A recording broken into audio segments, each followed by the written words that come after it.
Hi everyone, welcome to my channel genius classes by Anil Rai. और मैं अनिल राय आपका वेलकम करता हूं। आज हम फिजिक्स में पढ़ेंगे क्लास 12 में भौतिकी में करंट प्रकाश की। और करंट प्रकाश की हम स्टार्ट करेंगे आज प्रकाश का परावर्तन। ठीक है, अब स्टार्ट करने से पहले please subscribe my channel and support me. मेरे चैनल को सब्सक्राइब करिए और आपके सपोर्ट की मुझे बहुत ज़रूरत है। Thank you. तो स्टार्ट करते हैं हम क्या प्रकाश का परावर्तन। प्रकाश का परावर्तन क्या होता है? जब कोई प्रकाश किरण किसी चिकनी सतह पर आपतित होकर वापस उसी माध्यम में लौट जाती है, प्रकाश की इस घटना को प्रकाश का परावर्तन कहते हैं। अब जैसे देखिए, फॉर डायग्राम बना के बताता हूँ। पहले प्रकाश का परावर्तन, जैसे हमने यहाँ पर कोई चिकनी सतह ये कोई परावर्तक पृष्ठ ले लेते हैं। ठीक है, ये कोई परावर्तक पृष्ठ है, कौन? पी। अब ये दो माध्यमों को पृथक कर रहा है। इस पर कोई प्रकाश किरण इस तरीके से ये आपतित हुई, ये प्रकाश किरण इस पर आपतित हुई और इससे टकराकर वापस उसी माध्यम में यदि लौट रही है तो इस प्रकाश की घटना को क्या बोलते हैं? प्रकाश का परावर्तन कहते हैं। ठीक है, अब यहाँ पर देखिए हमने क्या लिखा, जब कोई प्रकाश किरण किसी चिकनी सतह पर टकराकर वापस उसी माध्यम में लौट जाती है, प्रकाश की इस घटना को प्रकाश का परावर्तन कहते हैं। अब ये जिस बिंदु पर आपतित होती है उस बिंदु पर हम डालते हैं एक अभिलंब, ये एन डैश एक अभिलंब डाल दिया। अब जितने भी रहते हैं कोण इसी से नापे जाएंगे। तो यहाँ से कोई प्रकाश किरण पी की जगह सपोज करते हैं ए बी कोई प्रकाश किरण है जो आपतित हुई है और बी सी दिशा में ये क्या हो गई? अपवर्तित हो गई है। ठीक है, अब जो ये कौन सी किरण है? आपतित किरण है। और ये कौन सी है? परावर्तित किरण। ये कौन सी किरण बनी हमारी? कहलाएगी आपतित किरण। और ये वाली कौन सी किरण कहलाएगी? परावर्तित किरण। तो आपतित किरण जो कोण बनाएगी उसे आपतन कोण कहते हैं और परावर्तित किरण जो कोण बनाएगी उसे परावर्तन कोण बोलते हैं। ठीक है, तो अपने परिभाषा क्या है प्रकाश का परावर्तन की? जब कोई प्रकाश किरण किसी चिकनी सतह पर टकराकर वापस उसी माध्यम में लौट जाती है, प्रकाश की इस घटना को प्रकाश का परावर्तन कहते हैं। अब यहाँ पर हम सभी पॉइंट लिख देंगे, जैसे पी क्यू क्या हो जाएगा? परावर्तक पृष्ठ। ए बी कौन सी किरण हो जाएगी? आपतित किरण। एंड बी सी परावर्तित किरण। और ये एन डैश क्या कहलाएगा? अभिलंब। और आई आपतन कोण और आर क्या हो जाएगा? परावर्तन कोण। ठीक है, पी क्यू क्या है? परावर्तक पृष्ठ। ए बी आपतित किरण, बी सी परावर्तित किरण, एन डैश अभिलंब, आई आपतन कोण और आर परावर्तन कोण। अब आते हैं परावर्तन कितने प्रकार के होते हैं? परावर्तन दो प्रकार के होते हैं। तो क्या पढ़ेंगे हम? परावर्तन के प्रकार। परावर्तन के प्रकार, तो परावर्तन दो प्रकार का होता है। सबसे पहला नियमित परावर्तन। नियमित परावर्तन, तो नियमित परावर्तन किस टाइप से होता है? देखिए, यदि हमने कोई चिकनी सतह ले ली, सपोज कि ये कोई चिकनी सतह है, इस पर कोई कैसी किरणें आपतित हो रही हैं? समांतर आपतित किरणें आपतित हो रही हैं। ठीक है, कैसी किरणें हैं? समांतर है। और ये पृष्ठ कैसा है? चिकना या चिकनी सतह या पॉलिश युक्त सतह, पॉलिश वाली सतह, पॉलिश युक्त सतह। तो जब किसी चिकनी या पॉलिश सतह पर समांतर आपतित किरणें आपतित होती हैं तो परावर्तित किरणें भी परस्पर समांतर होती हैं, तब इस प्रकार के परावर्तन को नियमित परावर्तन कहते हैं। पहला प्रकार। दूसरा अनियमित या विसरित परावर्तन। अनियमित या विसरित परावर्तन। तो अनियमित या विसरित परावर्तन क्या होता है? अब यहाँ पर हमने कौन सी सतह ली थी? चिकनी सतह ली थी या पॉलिश ली थी। अब यदि हम विसरित ना लेके इस तरीके से कोई खुरदरी सतह ले लें, इस पर समांतर आपतित किरणें तो आपतित होगी। मान लीजिए ये कैसी किरणें आपतित हुई हैं? समांतर, लेकिन परावर्तित किरणें परस्पर समांतर नहीं होंगी। ये जो परावर्तित किरणें हैं, देखो आपतित किरणें ये कौन सी हैं? आपतित किरणें ये परस्पर कैसी हैं? समांतर हैं। लेकिन ये जो परावर्तित किरणें हैं ये परस्पर समांतर नहीं होती। जब कोई खुरदरी सतह से क्या होता है? परावर्तन होता है। तो समांतर आपतित किरणों के लिए परावर्तित किरणें परस्पर समांतर नहीं होती, तब इस प्रकार के परावर्तन को क्या बोलते हैं? अनियमित या विसरित परावर्तन कहते हैं। ठीक है, परावर्तन के नियम। तो परावर्तन के केवल 2 ही नियम। सबसे पहला, आपतन कोण का मान सदैव परावर्तन कोण के बराबर होता है, पहला नियम। दूसरा, आपतित किरण और परावर्तित किरण और अभिलंब और आपतन बिंदु तीनों एक ही तल में रहते हैं। परावर्तन के कितने नियम हैं? 2 नियम। पहला क्या? आपतन कोण का मान सदैव परावर्तन कोण के बराबर होता है। दूसरा, आपतित किरण, परावर्तित किरण, अभिलंब और आपतन बिंदु पर अभिलंब तीनों कहाँ रहेंगे? एक ही तल में होते हैं। अब देखिए प्रकाश का परावर्तन का यूज, जैसे मैं बोर्ड पर लिख रहा हूँ, बोर्ड से प्रकाश किरणें परावर्तित होकर आपके कैमरे के थ्रू आपको दिखाई दे रहे हैं। तो ये वस्तु, ये जो बोर्ड दिखाई दे रहा है, किसके कारण दिखाई दे रहा है? प्रकाश के परावर्तन के कारण। यदि कोई वस्तु आपको दिखाई दे रही है तो वो सिर्फ और सिर्फ प्रकाश के परावर्तन के कारण दिखाई देती है। जैसे मैं आपको दिखाई देता हूँ तो मुझसे प्रकाश किरणें टकरा कर आपकी आंखों में प्रवेश हो रही हैं, तो ये कौन सी घटना हो रही है? प्रकाश का परावर्तन। यदि मुझसे प्रकाश किरणों का परावर्तन नहीं होगा तो मैं आपको दिखाई नहीं दूंगा।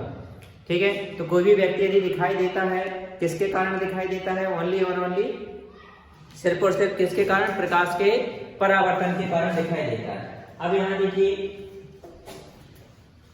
इससे संबंधित, प्रकाश के परावर्तन से संबंधित कुछ न्यूमेरिकल कहीं हम करते हैं।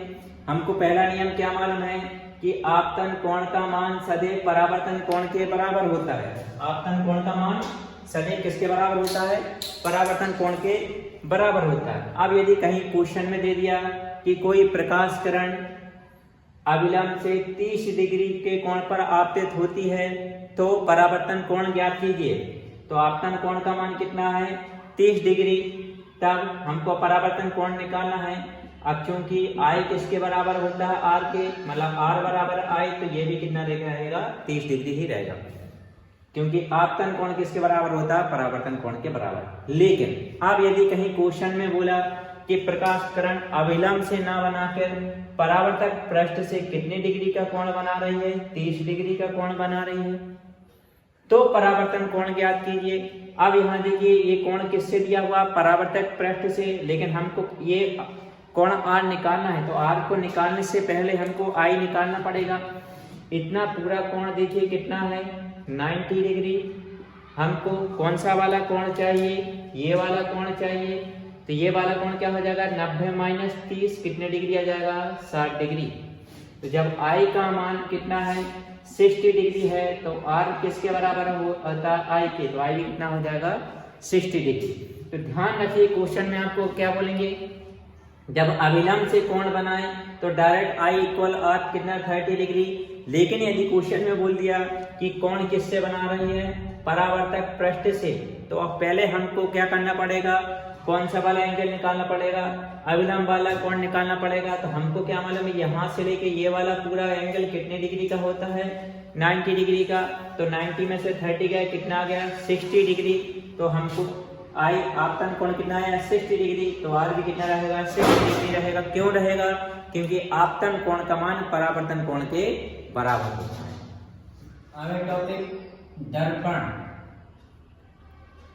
दर्पण क्या होता है? दर्पण एक ऐसी युक्ति होती है जो अपने ऊपर आपतित सभी प्रकाश किरणों का नियमित रूप से परावर्तन कर देती है। क्या कहलाता है?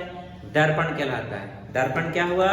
कि वह युक्ति जो अपने ऊपर आपतित सभी प्रकाश किरणों का नियमित रूप से परावर्तन करती है, दर्पण कहलाती है। अब इसमें हम पढ़ेंगे क्या? गोलीय दर्पण। क्या पढ़ना है? गोलीय दर्पण। अब भाई गोलीय दर्पण क्या होता है? यदि हम किसी कांच के खोखले गोले के, यदि हमें कांच का ये खोखला गोला ले लें, ठीक है, अब इसको यदि हम इधर से काट दें, इसको यहाँ से काट दें, तो इस वाले हिस्से को मैं यहाँ बना रहा हूँ, इस खोखले हिस्से को ये ले लिया, ठीक है। अब इसके दो पृष्ठ हैं, एक ये आंतरिक पृष्ठ कहलाएगा और ये वाला कौन सा कहलाएगा? बाह्य पृष्ठ कहलाएगा, ठीक है। यदि मैं इसके किसी एक पृष्ठ पर पॉलिश कर दूं या कलय कर दूं तो प्रकाश का परावर्तन इसके दूसरे पृष्ठ से होने लगता है। इस प्रकार के बने हुए दर्पण को क्या बोलते हैं? गोलीय दर्पण। गोलीय दर्पण की परिभाषा क्या हुई? यदि कांच के खोखले भाग के कटे हुए किसी एक भाग पर, आंतरिक पृष्ठ पर या बाह्य पृष्ठ पर पॉलिश या कलय कर दी जाए तो प्रकाश का परावर्तन दूसरे पृष्ठ से होने लगता है। इस प्रकार बने हुए दर्पण को गोलीय दर्पण कहते हैं। अब इसके बाह्य पृष्ठ या आंतरिक पृष्ठ के पॉलिश के आधार पर गोलीय दर्पण दो प्रकार के होते हैं। तो गोलीय दर्पण कितने प्रकार के होते हैं? दो प्रकार के होते हैं। गोलीय दर्पण दो प्रकार के होते हैं। अब ये दो प्रकार कौन कौन से हैं वो समझिए। सबसे पहला प्रकार अवतल दर्पण। अब अवतल दर्पण क्या होता है? यदि इस गोलीय कांच के इस कटे हुए भाग को, मैंने इस गोलीय कांच के कटे हुए भाग को इस तरीके से बना दिया, ठीक है। यदि मैं इसके किस पर बाह्य पृष्ठ पर ये पॉलिश कर दूं तो प्रकाश का परावर्तन कौन से पृष्ठ से होने लगेगा? आंतरिक पृष्ठ से होने लगेगा। या फिर इस तरीके का हिस्सा ले लें, पॉलिश ये कहां पर करना है? बाह्य पृष्ठ पे करना है, तो प्रकाश का परावर्तन इसके आंतरिक पृष्ठ से होने लगता है। तो परिभाषा क्या बनी? यदि गोलीय कांच के खोखले गोले के कटे हुए भाग के बाह्य पृष्ठ पर पॉलिश कर दी जाए तो प्रकाश का परावर्तन आंतरिक पृष्ठ से होने लगता है। इस प्रकार बने दर्पण को अवतल दर्पण कहते हैं। पहला प्रकार। अब दूसरा प्रकार देखिए। दूसरा टाइप होता है उत्तल दर्पण। उत्तल दर्पण। उत्तल दर्पण कैसा रहेगा? अभी मैंने पॉलिश कहां करी थी? बाह्य पृष्ठ पर। अब पॉलिश कहां कर दी जाए? आंतरिक पृष्ठ पर कर दें तो प्रकाश का परावर्तन कहां से हो जाएगा? बाह्य पृष्ठ से। यहाँ देखिए हमने जो पॉलिश की है कौन से पृष्ठ पर की हुई है? बाह्य पृष्ठ पर पॉलिश की है। बाह्य पृष्ठ पर पॉलिश की है इसमें, ठीक है। और प्रकाश का जो परावर्तन है कहां से हो रहा है? आंतरिक पृष्ठ से। तो इस प्रकार जो दर्पण बना उस दर्पण को हम क्या बोल रहे हैं? अवतल दर्पण कह रहे हैं। अब यहाँ देखिए, यदि वही मैं कांच के खोखले गोले के कटे हुए भाग को ले लूं, ये ऐसा ले लो या इस टाइप से ले लिया। अब मैं पॉलिश, अभी हमने बाह्य पृष्ठ पे की थी, अब पॉलिश कहाँ कर दें? आंतरिक पृष्ठ पर। इधर पॉलिश कर देंगे तो प्रकाश का परावर्तन कहाँ से होने लगेगा? इसके बाहरी पृष्ठ से होने लगेगा। यहाँ देखिए, इसमें भी यदि हम आंतरिक पृष्ठ पर ये पॉलिश कर देंगे तो प्रकाश का परावर्तन कहाँ से होने लगेगा? इसके बाह्य पृष्ठ से। इधर से आते तो ये बाह्य पृष्ठ से क्या होने लगेगा? परावर्तन होने लगेगा। हमने यहाँ पर देखिए प्रकाश का परावर्तन कहाँ से हो रहा है? प्रकाश का परावर्तन कौन से पृष्ठ से हो रहा है? बाह्य पृष्ठ से। और पॉलिश किस पृष्ठ पे की है? आंतरिक पृष्ठ पर। आंतरिक पृष्ठ पे क्या कर दिया हमने? पॉलिश कर दी। तो इसकी डेफिनेशन यदि हम बोले उत्तल दर्पण की, यदि कांच के खोखले भाग के आंतरिक पृष्ठ पर पॉलिश कर दी जाए तो प्रकाश का परावर्तन बाह्य पृष्ठ से होने लगता है। इस प्रकार के बने हुए दर्पण को उत्तल दर्पण कहते हैं। और यदि हम बाह्य पृष्ठ पर पॉलिश करेंगे तो प्रकाश का परावर्तन आंतरिक पृष्ठ से होता है, तब इस प्रकार के दर्पण को क्या बोलते हैं? अवतल दर्पण कहते हैं। अब इनसे संबंधित कुछ डेफिनेशंस हैं, वो जरूरी है समझ लीजिए। और फिर हम इसमें साइन, कन्वेंशन, चिन्ह, परिपाटी समझेंगे। तो यहाँ देखिए, गोलीय दर्पण हमने कितने प्रकार के पढ़े? दो प्रकार के गोलीय दर्पण पढ़े। कौन कौन सा? अवतल और उत्तल दर्पण। अब इनसे संबंधित कुछ परिभाषा है, कुछ डेफिनेशन है, समझिए पहले मैं डायग्राम कोई एक दर्पण का बना देता हूँ। अवतल दर्पण का ये डायग्राम बना है, हमने पॉलिश कहाँ कर दी है, बाह्य पृष्ठ पर, ठीक है। इसमें सबसे पहले आता है ध्रुव, इंग्लिश में इसको बोलते हैं पूल। ध्रुव क्या कहलाता है, जैसे ये दर्पण है, कौन सा दर्पण है अपने पास में, अवतल दर्पण, और पॉलिश हमने कहाँ करी है, इसके बाह्य पृष्ठ पे करी है। अब इसका जो मध्य बिंदु रहेगा, बिल्कुल बीचों बीच का जो हिस्सा रहता है, इसका मध्य बिंदु P, इस P को बोलते हैं ध्रुव। P को क्या कहते हैं, ध्रुव। गोलीय दर्पण के परावर्तक पृष्ठ के मध्य बिंदु को क्या कहते हैं, ध्रुव कहते हैं। हो गया दूसरा वाला पॉइंट, दोहरक। दोहरक, अब दोहरक इसमें क्या है, ये जो पूरा हिस्सा यहाँ से लेके यहाँ तक गोलीय दर्पण का जो व्यास होता है, उसी व्यास को क्या बोलते हैं, दोहरक कहते हैं। यहाँ किससे प्रदर्शित किया, AB से, ठीक है। AB से हमने इसको नाम दे दिया, AB क्या है, दोहरक, ठीक है। अब दूसरी बात इसमें आती है वक्रता केंद्र। नेक्स्ट, वक्रता केंद्र,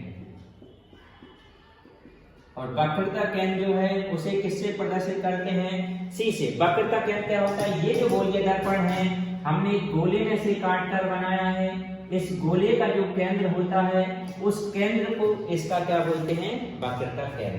तो यहाँ पर C बन जाएगा वक्रता केंद्र। C क्या कहलाएगा, वक्रता केंद्र। तो वक्रता केंद्र उस गोले का केंद्र है जिसमें से काट कर ये गोलीय दर्पण बनाया गया है, ठीक है। अब वक्रता केंद्र हो गया। अब दूसरी चीज हमको चाहिए इसमें, अगली चीज फोकस। फोकस, अब फोकस क्या होता है, देखिए यहाँ पर जैसे हमने गोलीय दर्पण लिया,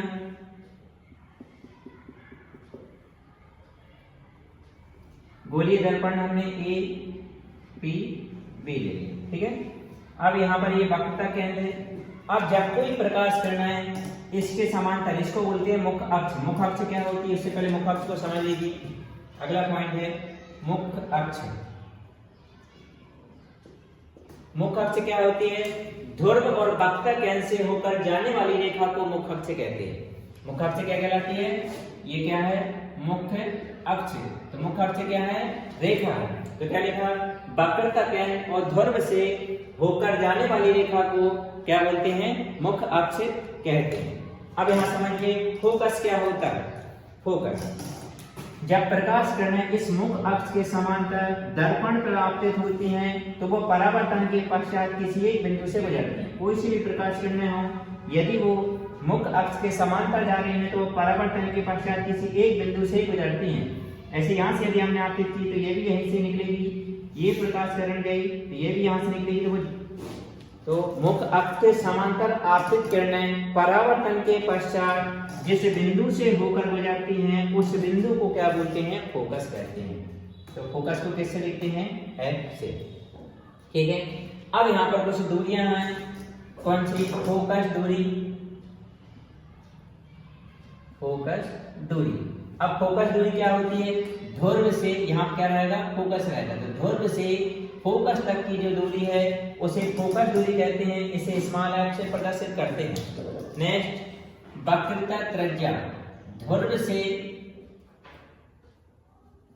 वक्रता केंद्र तक की दूरी को वक्रता त्रिज्या कहते हैं। वक्रता त्रिज्या किससे प्रदर्शित करेंगे, r से। एक बार और समझ लीजिए, सबसे पहले ध्रुव, गोलीय दर्पण के परावर्तक पृष्ठ के मध्य बिंदु को ध्रुव कहते हैं। दूसरा, दोहरक, गोलीय जो खोखले गोला है उसके व्यास को उस क्या बोलते हैं, दोहरक। वक्रता केंद्र, वक्रता केंद्र उस गोले का केंद्र है जिसमें से इसको काट कर बनाया गया है, ठीक है ना। अब क्या है, मुख अक्ष। मुख अक्ष क्या है, वह रेखा जो वक्रता केंद्र और ध्रुव से होकर गुजरती है, उस रेखा को, मतलब ये जो रेखा बनी हुई है ये रेखा क्या कहलाती है, मुख अक्ष कहलाती है, ठीक है ना। फोकस, फोकस क्या होता है, दर्पण पर यदि मुख अक्ष के समांतर किरणें आपतित होती हैं तो परावर्तन के पश्चात वो जिस बिंदु से गुजरती हैं उस बिंदु को क्या बोलते हैं, फोकस कहते हैं, ठीक है अब फोकस दूरी क्या हो जाएगी, ध्रुव से फोकस तक की दूरी को क्या बोलते हैं, फोकस दूरी। और अगली क्या है, वक्रता त्रिज्या, इस ध्रुव से इस वक्रता केंद्र तक की दूरी को क्या बोलेंगे, वक्रता त्रिज्या कहते हैं। अब हम चिन्ह परिपाटी को समझेंगे। चिन्ह परिपाटी किरण प्रकाश में मोस्ट आईएमपी है, क्योंकि इसी के द्वारा ही हमको पता चलेगा कि किस डिस्टेंस को, किस दूरी को प्लस लेना है और किसको माइनस लेना है। तो पहली बात तो चिन्ह परिपाटी में आपको ये ध्यान रखना है कि जितनी भी दूरियां हैं, सभी दूरियां कहाँ से नापी जाएंगी, ध्रुव से नापी जाती हैं। और ध्रुव को किससे प्रदर्शित करते हैं, P से। ठीक है, जितनी भी दूरियां किससे नापनी है, हमारे लिए ध्रुव से नापनी है। तो पहले मैं अवतल दर्पण बना रहा हूं। तो अवतल दर्पण देखिए, ये पहले मैंने एक अवतल दर्पण बनाया। ठीक है, अब अवतल दर्पण में एक मुख अक्ष को हमको बनाना जरूरी रहता है। तो दर्पण पे ये मुख अक्ष पर क्या रहता है, यहाँ पर क्या रहेगा, ध्रुव रहेगा। फिर बाद में क्या रहेगा, एक फोकस और एक क्या रहेगा, वक्रता केंद्र। अब हमारी जितनी भी दूरियां हैं वो सभी दूरियां हमेशा कहां से नापी जाएंगी, P से।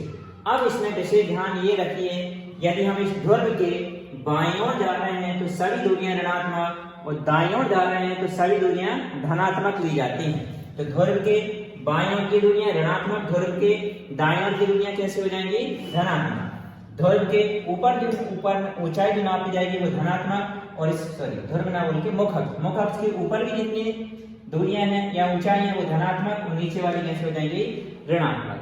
अब इसमें एक और बात ध्यान रखिए, हमेशा जब किसी भी गोलीय दर्पण से अवतल हो या उत्तल दर्पण हो, उसमें वस्तु को हमेशा बाईं ओर रखा जाता है।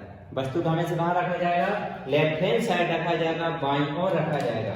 तो हमेशा ध्यान रखना कि जो वस्तु रहेगी वो हमेशा कहाँ रहेगी, बाईं ओर। वस्तु को हमेशा कहाँ रखी जाएगी, बाईं ओर। अब यहाँ देखिए, यदि इस ध्रुव के ये 100 यदि हम दूरियां नाप रहे हैं तो वो कैसे लेंगे, ऋणात्मक लेंगे। और यदि हम ध्रुव के इस साइड यदि जा रहे हैं तो सभी दूरियां कैसी लेंगे, धनात्मक। और मुख अक्ष के ऊपर जितनी भी दूरियां रहेंगी वो कैसी, धनात्मक। और मुख अक्ष के नीचे जितनी भी दूरियां जाएंगी वो कैसी रहेंगी, ऋणात्मक रहेंगी। ठीक है, अब इसमें ये भी ध्यान रखिए, सबसे पहली बात, जो वस्तु की दूरी रहेगी, वस्तु की दूरी, इसको हमेशा किससे प्रदर्शित करेंगे, U से। और U हमेशा, ये हमेशा कैसी रहेगी, ऋणात्मक रहेगी। किस में रहेगी, माइनस में रहेगी। U वस्तु की दूरी हमेशा कैसी रहेगी, माइनस रहेगी, ऋणात्मक रहेगी। दूसरी बात, प्रतिबिंब की दूरी, प्रतिबिंब की दूरी को हम प्रदर्शित करते हैं V से। अब ये प्लस या माइनस हो सकती है, अब निर्भर करता है कि प्रतिबिंब दर्पण के पीछे बन रहा है कि सामने बन रहा है। ठीक है, अगली बात, फोकस दूरी। अब ये फोकस दूरी को हम प्रदर्शित करते हैं स्मॉल f से, ये भी प्लस या माइनस हो सकती है। ठीक है, वक्रता त्रिज्या, अब वक्रता त्रिज्या को हम प्रदर्शित करते हैं R से, ये भी प्लस माइनस हो सकती है। ठीक है, अब यहाँ देखिए, वक्रता त्रिज्या प्लस किसकी रहेगी, यदि उत्तल दर्पण है तो कैसी रहेगी, प्लस में रहेगी। और यदि अवतल दर्पण है तो ये कैसी रहेगी, माइनस में रहेगी। सेम इधर रहेगा, यदि प्लस का चिन्ह कब आएगा, यदि उत्तल दर्पण है तो फोकस दूरी धनात्मक, और यदि अवतल दर्पण है तो फोकस दूरी कैसी होगी, ऋणात्मक।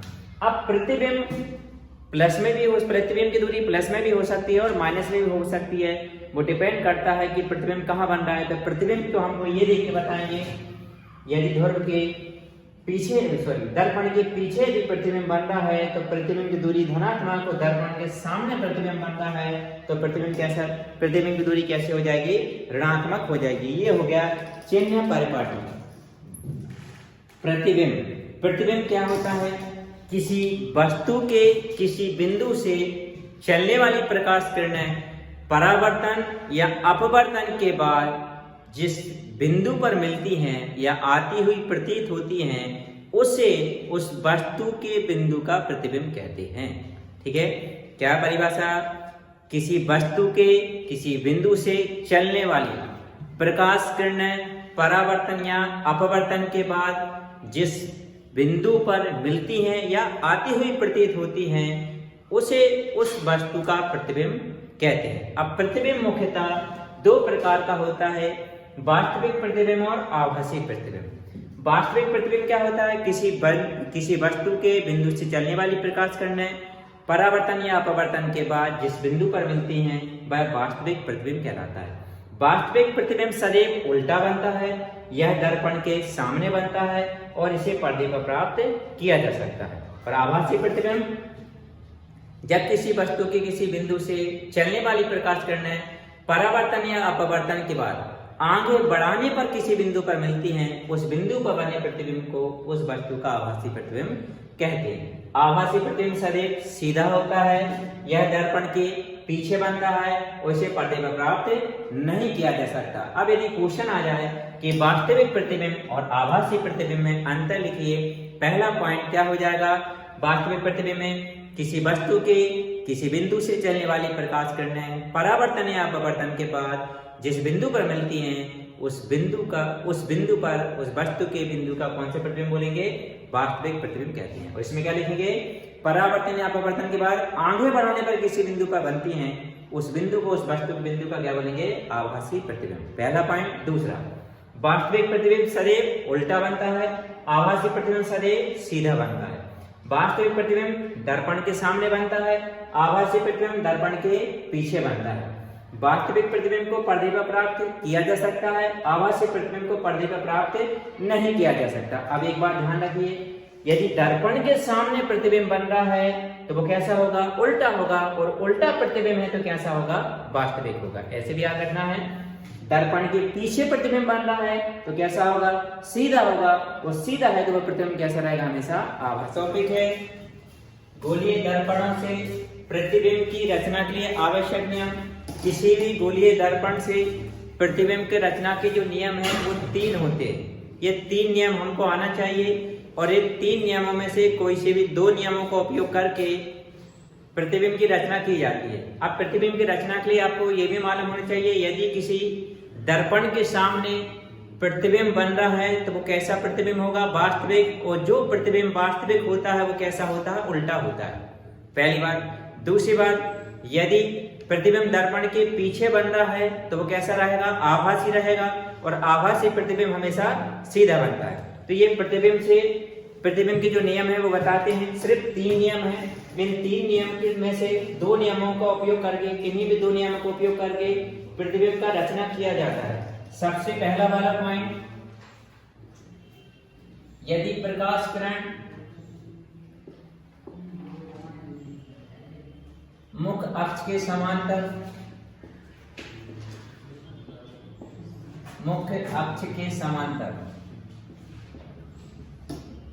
दर्पण पर आपतित होती है तो दर्पण पर क्या होगी? आपतित हो तो क्या है? पहले, यदि प्रकाश किरण किसके समांतर? मुख्य अक्ष के समांतर। क्या है? प्रकाश किरण मुख्य अक्ष के समांतर दर्पण पर आपतित हो तब क्या नियम लगेगा? देखिए, पहले हमने एक दर्पण बनाया, इसके बाहरी पृष्ठ पर पॉलिश की है तो ये कौन सा दर्पण हो गया? अवतल दर्पण। इसमें एक मुख्य अक्ष की जरूरत होगी। मुख्य अक्ष जिससे पास होती है वो ध्रुव होता है, पर ये फोकस की जरूरत पड़ेगी और ये वक्रता केंद्र और ये M इसका दौरक ले लिया। अब यहाँ पर देखिए, क्योंकि प्रकाश किरण मुख्य अक्ष के समांतर दर्पण पर आपतित होती है, मुख्य अक्ष के समांतर दर्पण पर आपतित हो रही है, यहाँ देखिए हम ये मुख्य अक्ष के समांतर दर्पण पर आपतित करा रहे हैं। ये प्रकाश किरण हमेशा कहाँ से गुजरेगी? फोकस से। यदि प्रकाश किरण मुख्य अक्ष के समांतर दर्पण पर आपतित होती है तो परावर्तन के पश्चात कहाँ से निकलेगी? फोकस से गुजरेगी। ये किसमें है? अवतल दर्पण में। यदि यही बात हम किसमें करें? उत्तल दर्पण में। ये कौन सा दर्पण है? अवतल। अब यदि हम उत्तल दर्पण की बात करें तो ये बना दिया उत्तल दर्पण। ठीक है। अब उत्तल दर्पण में हमको क्या मुख्य अक्ष की जरूरत पड़ेगी? ये बनाया है मुख्य अक्ष। अब उत्तल दर्पण जो रहता है, उत्तल दर्पण में फोकस अंदर रहता है और वक्रता केंद्र भी और प्रकाश किरण हमेशा बाईं ओर से ही आपतित होगी। इसमें भी हम क्या करेंगे, प्रकाश किरण को कहां से आपतित कराएंगे, मुख्य अक्ष के समांतर। तो ये परावर्तित होकर यदि जाएगी तो ऐसी लगेगी। ये प्रकाश किरण कहां से होती हुई जा रही है, फोकस से होकर जा रही है। क्या नियम बना, यदि प्रकाश किरण मुख्य अक्ष के समांतर दर्पण पर आपतित होती है तो वह परावर्तन के पश्चात अवतल दर्पण में फोकस से होकर गुजरती है और उत्तल दर्पण में फोकस से आती हुई प्रतीत होती है। पहला पॉइंट। सेकंड पॉइंट,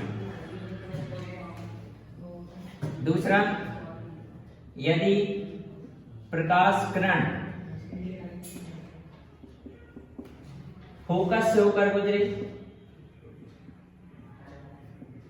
फोकस से होकर दर्पण पर आपतित हो, दर्पण पर आपतित हो, इसका जस्ट उल्टा। अभी हमने क्या किया, मुख्य अक्ष के समांतर थी, फोकस से निकल गई। अब हम क्या कर रहे हैं, प्रकाश किरण को कहां से गुजर रही है, प्रकाश किरण फोकस से होकर दर्पण पर आपतित यदि हो रही है तो अब देखिए यहाँ पर सबसे पहले कौन सा दर्पण बनाते हैं,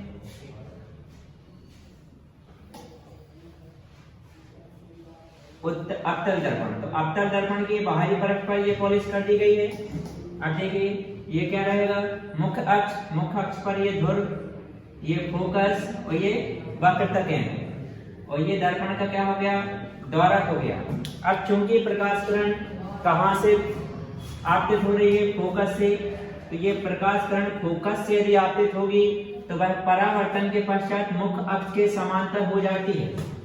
क्या नियम बना, यदि प्रकाश किरण फोकस से होकर दर्पण पर आपतित हो रही है तो वह परावर्तन के पश्चात देखिए मुख्य अक्ष की कैसी हो जाएगी, समांतर हो जाती है। ये किसमें है, अपने अवतल दर्पण में। अब आते हैं हम इसी का उत्तल दर्पण। उत्तल दर्पण में क्या, आंतरिक पृष्ठ पर पॉलिश होती है। यहाँ पर ये फोकस, ये वक्रता केंद्र।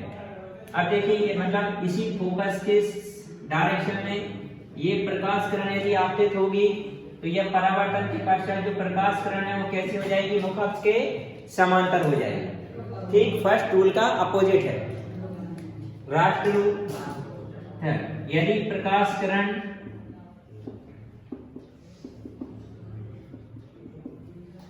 वक्रता केंद्र से होकर, कहां से जाएगी, अब वक्रता केंद्र से होकर दर्पण पर आपतित होती है तो, आपतित होती है तो, अब प्रकाश किरण कहां से आपतित हो रही है, वक्रता केंद्र से दर्पण पर। यदि प्रकाश किरण वक्रता केंद्र से आपतित होगी तो वह उसी मार्ग से विपरीत दिशा में लौट जाती है। देखिए यहाँ पर ये अवतल दर्पण बनाया, ठीक है, इसमें मुख्य अक्ष की जरूरत पड़ेगी। मुख्य अक्ष पर क्या, ध्रुव, ये फोकस और ये वक्रता केंद्र रहेगा। ये एम एन इसका द्वारक मान लिया। अब देखिए प्रकाश किरण कहां से आपतित हो रही है, किससे, वक्रता केंद्र से होकर जा रही है। तो वक्रता केंद्र से होकर जा रही है तो प्रकाश किरण उसी मार्ग से विपरीत दिशा में लौट जाती है। क्यों लौट जाती है, जब कोई प्रकाश किरण वक्रता केंद्र से दर्पण पर आपतित होती है तो वह दर्पण पर अभिलंबवत आपतित होती है, 90 डिग्री का कोण बनाती है, तो वो बिना विचलित हुई है उनको वैसी वैसी लौट जाती है। कितने डिग्री का कोण रहता है, लंबवत होती है, 90 डिग्री का रहेगा। यदि हम लंब यहाँ डालेंगे तो इस वजह से जब प्रकाश किरण वक्रता केंद्र से आपतित होगी तो दर्पण से परावर्तन के पश्चात उसी मार्ग से विपरीत दिशा में लौट जाती है। सेम टू सेम किसमें हो जाएगा, ये उत्तल दर्पण में। ये हमने उत्तल दर्पण बनाया, इसमें हमको मुख्य अक्ष की जरूरत पड़ेगी, ये ध्रुव, ये फोकस, ये वक्रता केंद्र। तो मान लिया यहाँ से ये प्रकाश किरण आपतित हो रही है किस दिशा में, वक्रता केंद्र से, तो ये उसी दिशा में विपरीत, उसी रास्ते से विपरीत दिशा में वापस लौट जाता है। ठीक है, आपको 3 रूल याद रखना है। कौन सा, जब प्रकाश किरण मुख्य अक्ष के समांतर दर्पण पर आपतित होती है तो वह परावर्तन के पश्चात कहां से गुजरेगी, फोकस से होकर गुजर जाती है। दूसरा, यदि प्रकाश किरण फोकस से होकर दर्पण पर आपतित होगी तो वह परावर्तन के पश्चात मुख्य अक्ष के समांतर हो जाएगी। थर्ड पॉइंट, यदि प्रकाश किरण कहां से वक्रता केंद्र से किस पर आपतित हो रही है, दर्पण पर, तो वह उसी मार्ग से विपरीत दिशा में वापस लौट जाएगी। ठीक है, अब टॉपिक है वस्तु की विभिन्न स्थितियों में आपतन दर्पण द्वारा प्रतिबिंब का बनना। तो वस्तु की विभिन्न स्थिति मतलब हम भिन्न भिन्न स्थितियों पे वस्तु को रखेंगे जिससे प्रतिबिंब बनेगा। अब प्रतिबिंब किससे बनेगा, जो अभी मैंने 3 नियम समझा है उन्हीं के द्वारा ही बनेगा। उन 3 नियम में से किन्हीं 2 नियमों का उपयोग कर लेंगे स्थिति के अनुसार, तो उससे प्रतिबिंब बनेगा। अब प्रतिबिंब की स्थिति देखेंगे कहाँ बन रहा है, दर्पण के पीछे बन रहा है या दर्पण के आगे बन रहा है। यदि प्रतिबिंब दर्पण के सामने बन रहा है तो प्रतिबिंब वास्तविक होगा और वास्तविक प्रतिबिंब उल्टा होगा। इसमें उल्टा भी याद रखना है। कैसा याद रखना है, यदि प्रतिबिंब उल्टा है तो वास्तविक प्रतिबिंब होगा और दर्पण के सामने बनेगा, और दर्पण के पीछे यदि प्रतिबिंब बन रहा है तो प्रतिबिंब आभासी होगा और कैसा बनेगा, सीधा बनेगा। तो सबसे पहली स्थिति, जब वस्तु कहाँ स्थित हो, अनंत पर स्थित हो। जब वस्तु अनंत पर स्थित हो या अनंत पर हो, तो यहाँ देखिए हम वस्तु को कहाँ स्थित करा रहे हैं, अनंत पर। तो चित्र बनाते हैं किसके द्वारा, अवतल दर्पण द्वारा। तो अवतल दर्पण बना देते हैं। ये हमने अवतल दर्पण बनाया। अब इसमें जिसकी जरूरत पड़ती है बनाते हैं। सबसे पहले हमने क्या बनाया, मुख अक्ष। मुख अक्ष पर क्या रहेगा, ध्रुव P, फोकस F, O वक्रता केंद्र, और ए में हमने क्या नाम दे दिया, द्वारा। अब यहाँ देखिए वस्तु कहाँ पर स्थित है, अनंत पर स्थित है। तो अनंत से किरणें जो आएंगी तो बिल्कुल कैसे आएंगी, वो मुख अक्ष के समांतर आएंगी। वो जो प्रकाश किरणें मुख अक्ष के समांतर दर्पण पर आपतित होती हैं वह परावर्तन के पश्चात कहाँ से गुजरेगी, फोकस से। तो यहाँ देखिए प्रकाश किरण अनंत से आ रही है, वस्तु कहाँ पर रखी हुई है, अनंत पर। तो अनंत से जो वस्तु प्रकाश किरणें आएंगी वो कैसे आएंगी, मुख अक्ष के समांतर आएंगी। तो मुख अक्ष के समांतर आएंगी तो वो कहां से गुजरेगी, फोकस से। तो जो प्रकाश किरण अनंत से आएंगी और कहां से गुजर जाएंगी, फोकस से। देखिए यहाँ पर भी अनंत से प्रकाश किरणें आई, वो कहां से गुजर जाएंगी, ये फोकस पर।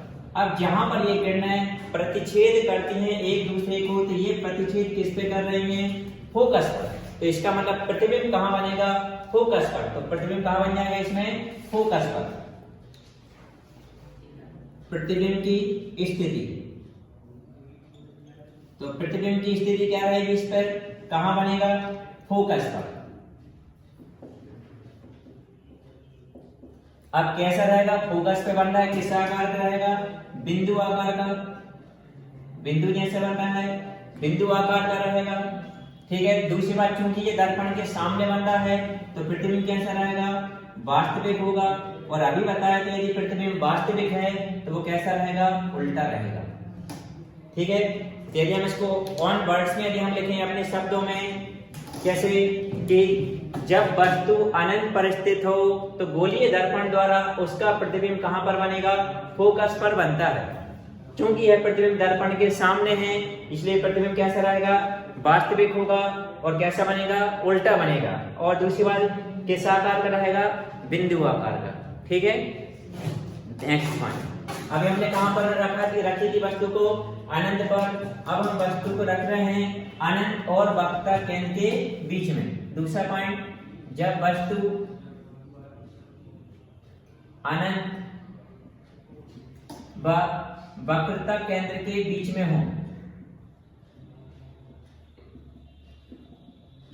वक्रता केंद्र के बीच में कहां रखी जा रही वस्तु को, अनंत और वक्रता केंद्र के बीच में। या फिर हम एक ऐसा भी बोल सकते हैं, वक्रता केंद्र से परे, मतलब वक्रता केंद्र से दूरी, थोड़ा दूरी पर रखना है वस्तु को। तो देखिए कैसा बनेगा डायग्राम।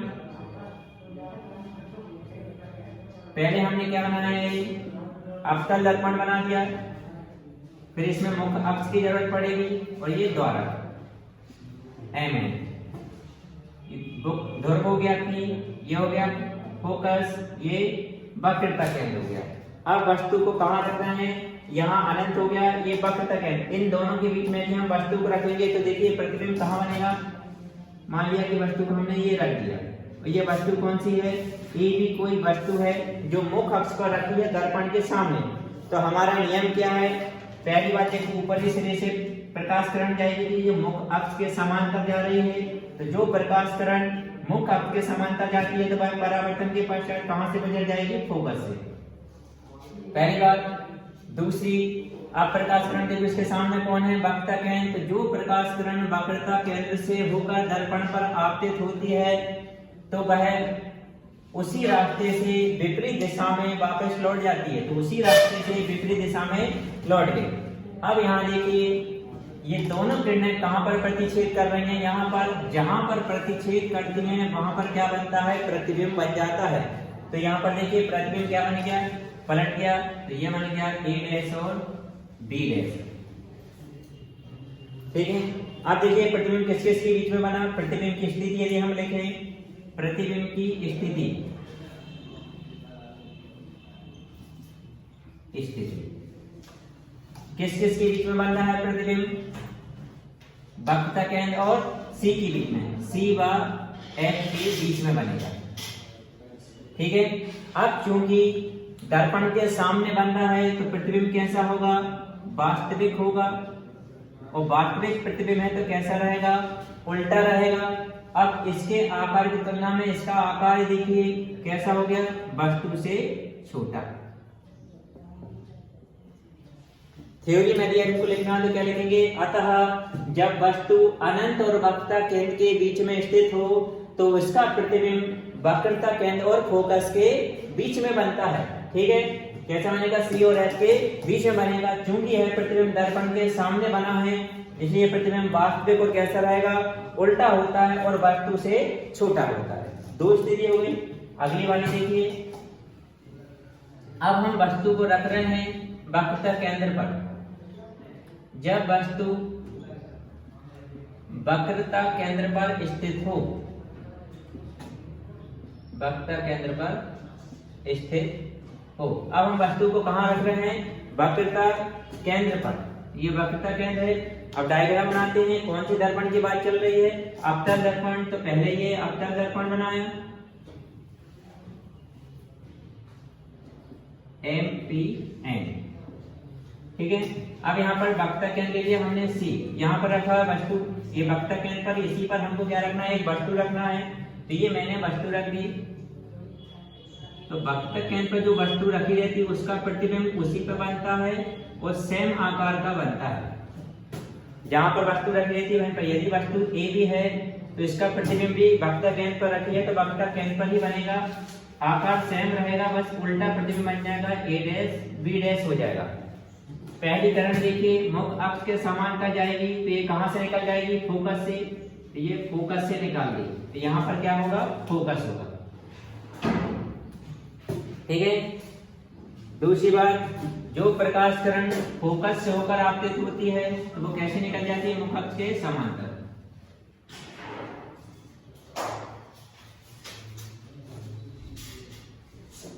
पहली किरण देखिए मुख्य अक्ष के समांतर गई, कहां से निकल गई? ये फोकस से। दूसरी किरण फोकस से होकर गई तो मुख्य अक्ष के समांतर। दोनों किरणों ने यहाँ पर प्रतिच्छेद किया। ठीक है। तो अब प्रतिबिंब की स्थिति यदि हम बोले, प्रतिबिंब कहां बन रहा है? प्रतिबिंब की स्थिति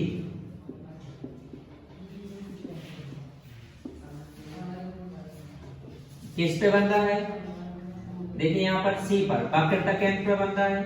अब चूंकि ये दर्पण के वक्रता केंद्र पर बनेगा। अब चूंकि ये दर्पण के सामने है तो जब ये दर्पण के सामने है तो कैसा रहेगा? वास्तविक रहेगा। और जब वास्तविक प्रतिबिंब है तो कैसा प्रतिबिंब होगा? उल्टा प्रतिबिंब होगा। ठीक है। और दूसरी बात, जितनी बड़ी वस्तु है उतनी बड़ा प्रतिबिंब है। मतलब वस्तु और प्रतिबिंब दोनों के आकार समान रहेंगे। ठीक है। इसमें थ्योरी यदि हम लिखेंगे, क्या लिखेंगे? जब वस्तु वक्रता केंद्र पर स्थित हो तो गोलीय दर्पण अवतल दर्पण द्वारा इसका प्रतिबिंब वक्रता केंद्र पर ही बनता है। क्योंकि यह प्रतिबिंब दर्पण के सामने बनता है तो यह प्रतिबिंब वास्तविक तथा उल्टा होता है और प्रतिबिंब का आकार वस्तु के आकार के बराबर होता है। ठीक है। जब वस्तु वक्रता केंद्र और फोकस के बीच में स्थित हो। अब वस्तु को कहां रखा गया है? वक्रता केंद्र और फोकस के बीच में। तो देखिए इसका डायग्राम बनाते हैं पहले। कौन से दर्पण से बनाना हमको? अवतल दर्पण से। तो पहले हमने अवतल दर्पण बनाया है। अवतल दर्पण से क्या रहता है, ये बाहरी पृष्ठ पर क्या करनी रहती है, पॉलिश। तो ये बाहरी पृष्ठ पर पॉलिश करनी, ठीक है। अब हमको मुख अक्ष की जरूरत पड़ेगी, तो ये मुख अक्ष बना दिया हमने। यहाँ पर क्या रहेगी, ध्रुव P, ये M द्वारक फोकस की जरूरत पड़ेगी, ये फोकस और ये वक्रता केंद्र। तो वस्तु को हमको किस किस के बीच में रखना है, वक्रता केंद्र C और फोकस F के बीच में। तो इन दोनों के बीच में मैंने इस वस्तु को रख दिया है। इस वस्तु को क्या नाम दिया हुआ है, AB। अब इसे प्रतिबिंब के रचना के नियमानुसार प्रतिबिंब बनाते हैं। सबसे पहली किरण मुख अक्ष के समांतर जाएगी। जो प्रकाश किरण मुख अक्ष के समांतर जाती है तो भाई कहां से गुजरती है, फोकस से। तो अब हम इसको निकाल देते हैं फोकस से। मुख अक्ष के समांतर गई तो कहां से निकल गई, फोकस से। परावर्तन के बाद देखना है प्रकाश किरणें कहां प्रतिच्छेद करती हैं, दूसरी प्रकाश किरण। तो ये कहां से आपतित हो रही है, फोकस से। तो परावर्तन के पश्चात कहां से निकल जाएगी, ये मुख अक्ष के समांतर। अब यहाँ देखिए कहां पर प्रतिच्छेद कर रहे हैं, यहाँ पर। तो जहां पर ये प्रकाश किरणें प्रतिच्छेद करती हैं वहां पर इसका प्रतिबिंब बन जाएगा। प्रतिबिंब क्या बन गया, A' B'। पहली किरण देखिए, ये मुख अक्ष के समांतर गई। तो जो प्रकाश किरण मुख अक्ष के समांतर जाती है भाई कहां से गुजर जाएगी, फोकस से। दूसरी प्रकाश किरण फोकस से होकर आपतित हो रही है, तो क्या हो जाएगी, मुख अक्ष के समांतर। दोनों किरणों ने यहाँ के एक दूसरे को प्रतिच्छेद किया। तो जहां पर प्रतिच्छेद किया वहां पर क्या होगा, ये प्रतिबिंब बन जाएगा। प्रतिबिंब क्या बन गया, A' B'। तो ये जो प्रतिबिंब की स्थिति है उसके बारे में हम लिखते हैं, प्रतिबिंब की स्थिति। तो यहाँ देखिए प्रतिबिंब कहाँ कहाँ बन रहा है, किसके बीच में, ये वक्रता केंद्र। यहाँ पर क्या आ जाएगा, अनंत। तो किसके इसके बीच में बनेगा, अनंत व वक्रता केंद्र के बीच में, ठीक है। दूसरी बात, प्रतिबिंब कैसा रहेगा, चूंकि दर्पण के सामने है। तो दर्पण के सामने है तो कैसा रहेगा, वास्तविक प्रतिबिंब रहेगा। और वास्तविक प्रतिबिंब है तो ये कैसा रहेगा, उल्टा रहेगा। अब प्रतिबिंब जो रहेगा वो किससे रहेगा, वस्तु से बड़ा रहेगा। तो प्रतिबिंब कैसा रहेगा, वस्तु से बड़ा। देख लीजिए इतनी बड़ी वस्तु है और प्रतिबिंब इतना बड़ा बन रहा है, तो प्रतिबिंब वस्तु से बड़ा रहता है। क्या थ्योरी लिखेंगे, अतः जब वस्तु वक्रता केंद्र C और फोकस F के बीच में स्थित हो तो इसका प्रतिबिंब कहाँ बनेगा, अनंत और वक्रता केंद्र के बीच में। और प्रतिबिंब कैसा रहेगा, वास्तविक। वास्तविक है तो उल्टा रहेगा, और साथ में कैसा रहेगा, ये वस्तु से बड़ा होगा। सेकंड केस, अब हमने वस्तु को कहाँ रखा है, केवल फोकस पर। वस्तु को कहाँ रख दिया, फोकस पर। तो फोकस पर रख के बनाते हैं। ये हमने अवतल दर्पण ले लिया और यहाँ पर NPN फोकस, सॉरी मुख अक्ष। अब इसमें किसकी जरूरत पड़ेगी, फोकस की और ये वक्रता केंद्र की। अब हमको वस्तु को कहाँ रखना है, फोकस मतलब F पे रखना है। तो वस्तु को F पे रख देते हैं। तो वस्तु को हमने फोकस पे रख दिया, ये भी वस्तु है। अब प्रकाश किरणें की जो हमारे जो 3 नियम थे परावर्तन के, उन्हीं के अकॉर्डिंग हम रखेंगे। अभी हमने जो प्रतिबिंब की रचना के नियम लिखे थे, पहली किरण जो है वो क्या रहेगी, मुख अक्ष के समांतर जाएगी। तो जो प्रकाश किरण मुख अक्ष के समांतर जाती है वह कहां से गुजर जाती है, फोकस से। ये कहां से निकलेगी, फोकस से। तो ये फोकस से निकलती, ठीक है। आप दूसरी प्रकाश किरण देखिए, यहीं से कैसे आएगी, ये वक्रता केंद्र से ऐसे होके आएगी। तो वक्रता केंद्र से आने वाली प्रकाश किरणें बिल्कुल वैसे ही आती है चली जाएगी। और ये आके कहां पे जाके मिलेगी, अनंत पे जाके मिलेगी, ठीक है। तो अब इसमें प्रतिबिंब की स्थिति जो रहेगी, प्रतिबिंब की स्थिति, तो प्रतिबिंब कहां बनेगा, अनंत पर बनेगा। क्योंकि ये दर्पण के सामने आ रहा है तो कैसा रहेगा, वास्तविक रहेगा। और वास्तविक है तो उल्टा, और वस्तु से बहुत बड़ा प्रतिबिंब बनेगा। तो क्या बोलेगी थ्योरी में, जब वस्तु फोकस पर स्थित हो तो बोलिए दर्पण द्वारा उसका प्रतिबिंब कहाँ बनेगा, अनंत पर बनेगा। और अनंत पे कैसा रहेगा, वास्तविक रहेगा, उल्टा रहेगा और वस्तु से बहुत बड़ा रहेगा। लास्ट केस इसका। अब हम वस्तु को फोकस और किसके बीच में रख रहे हैं, ध्रुव। फोकस क्या है, F, और ध्रुव क्या है, P। इन दोनों के बीच में हम बना रहे हैं। तो पहले तो हमने ये अवतल दर्पण बनाया, इसमें मुख अक्ष की जरूरत पड़ेगी, NPN। फोकस, ये फोकस और ये वक्रता केंद्र। वस्तु को हमको किस किस के बीच में रखना है, फोकस और ध्रुव के बीच में, तो इन दोनों के बीच में हमने ये वस्तु रख दी, क्या नाम दिया, ए बी। सबसे पहली बात, प्रकाश किरण कहां से निकलेगी, ऊपर से ये मुख्य अक्ष के समांतर, जो प्रकाश किरण मुख्य अक्ष के समांतर दर्पण पर आपतित होगी तो वह परावर्तन के पश्चात कहां से निकलेगी, फोकस। तो ये फोकस से निकल तो रही है, लेकिन ऐसा लग रहा है कहां से आ रही है, बैक साइड से आ रही है, तो हमने डेड करके इसको बना दिया पहली। अब दूसरी किरण देखिए कहां से जाएगी, वक्रता केंद्र से होके जाएगी, तो वक्रता केंद्र वाली बिल्कुल जैसी जाएगी वैसी वैसी लौट के जाती है।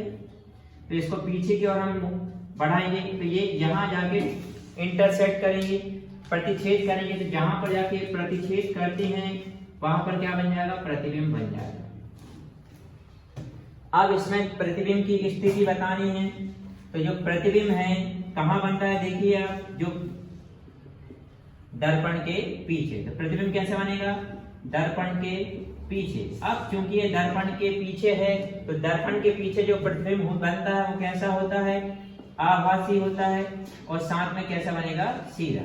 तो देखिए सीधी वस्तु का सीधा प्रतिबिंब बन गया, तो सीधा प्रतिबिंब कैसा होता है, आभासी होता है, और ये वस्तु से बड़ा बनता है, आवर्धित होता है। थ्योरी में यदि हम लिखेंगे तो क्या हो जाएगा, जब वस्तु फोकस और ध्रुव के बीच में स्थित हो तो अवतल दर्पण द्वारा उसका प्रतिबिंब दर्पण के पीछे बनता है। अब क्योंकि दर्पण के पीछे बनता है तो ये आभासी होता है, और आभासी प्रतिबिंब कैसा होता है, सीधा होता है, बिल्कुल सीधा बना हुआ है और वस्तु से बड़ा बना हुआ है। गोलीय दर्पण की फोकस दूरी और इसकी वक्रता त्रिज्या में संबंध। गोलीय दर्पण की फोकस दूरी स्मॉल है एंड वक्रता त्रिज्या कैपिटल आर में हमको संबंध निकालना है। तो अब हम इससे गोलीय दर्पण में आप उत्तल दर्पण भी लिख सकते हो और अवतल दर्पण भी लिख सकते हैं। तो यहाँ पर मैं अवतल दर्पण बना रहा हूँ, उसकी फोकस दूरी और उसकी वक्रता त्रिज्या में संबंध ज्ञात करके बता रहा हूँ। तो पहले हमको इसमें किसकी जरूरत पड़ेगी, एक अवतल दर्पण बनाना पड़ेगा। मान लीजिए ये कोई अवतल दर्पण है, तो अवतल दर्पण क्या रहता है, इसकी बाहरी पृष्ठ पर हमको क्या करना पड़ता है, पॉलिश करनी पड़ती है। अब यहाँ पर एक मुख्य अक्ष, ये मुख्य अक्ष, तो इसका ध्रुव क्या हो गया, P, यहाँ पर फोकस है, और ये वक्रता केंद्र क्या हो गया, C। अब हमको यहाँ पर एक प्रकाश किरण को आपतित कराना पड़ेगा, तो प्रकाश किरण आपतित होगी तो फिर वो परावर्तित भी होगी, और इसमें परावर्तन का नियम हमको अप्लाई होगा। परावर्तन का नियम क्या होता है, आपतित किरण परावर्तित किरण में क्या रिलेशन रहेगा कि जो आपतन कोण है हमेशा परावर्तन कोण के बराबर रहता है, ठीक है। तो यहाँ पर देखिए, माना कि यहाँ से सपोज कर लिए जो कोई प्रकाश किरण है, इस प्रकाश किरण को क्या नाम दे दिया, ए। अब हमको पता है कि कोई प्रकाश किरण किसी मुख्य अक्ष के समांतर आपतित होगी दर्पण के, तो ये हमेशा कहां से निकल जाएगी, फोकस से, फोकस से निकल जाएगी। तो आपतित किरण कौन सी हो गई, ए बी, और परावर्तित किरण कौन सी हो गई, बी सी। अब इस पर हमको डालना पड़ेगा एक अभिलंब। तो अभिलंब जो मतलब अभिलंब 90 डिग्री का कोण रहेगा, तो जिस बिंदु पर आपतित होती है उस पर अभिलंब। तो यहाँ पर जो वक्रता केंद्र रहता है, वक्रता केंद्र से इस पर क्या डल जाएगा, ये अभिलंब डल जाएगा। अभिलंब डल जाएगा तो ये हो गया आपतन कोण, और ये हो गया परावर्तन कोण, ठीक है। आपतन कोण और ये परावर्तन कोण हो गया, ठीक है।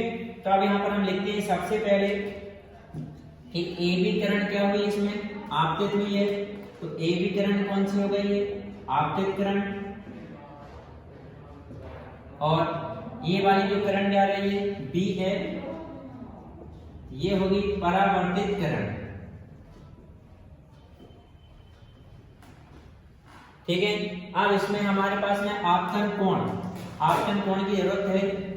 आपतन कोण कौन सा बन रहा है, ए बी सी, आपतन कोण, आपतन कोण कौन सा बन रहा है हमारे पास में, कोण A B C, I A B C, आपतन कोण आई है। और परावर्तन कोण, जो किरण परावर्तित हो वो परावर्तन कोण क्या बनेगा, तो परावर्तन कोण कौन सा बन रहा है, सी बी एफ, कोण सी बी एफ इक्वल क्या है इसमें आर, ठीक है। अब हमारे पास हमको मालूम है परावर्तन के नियम से, परावर्तन के नियम से। तो परावर्तन का नियम क्या है कि जो आपतन कोण जो रहता है किसके बराबर रहता है, परावर्तन कोण के बराबर। तो आपतन कोण परावर्तन कोण के हमने बराबर कर दिया, ठीक है। तो अब यहाँ पर देखिए आपतन कोण कौन सा है हमारे पास में, ये कोण ABC, ये बराबर हो जाएगा किसके, कोण CBF के, ठीक है। अब चित्र में देखिए ये जो किरण AB है वो किसके समांतर है, PC के समांतर है, क्योंकि AB समांतर है किसके, PC के, तथा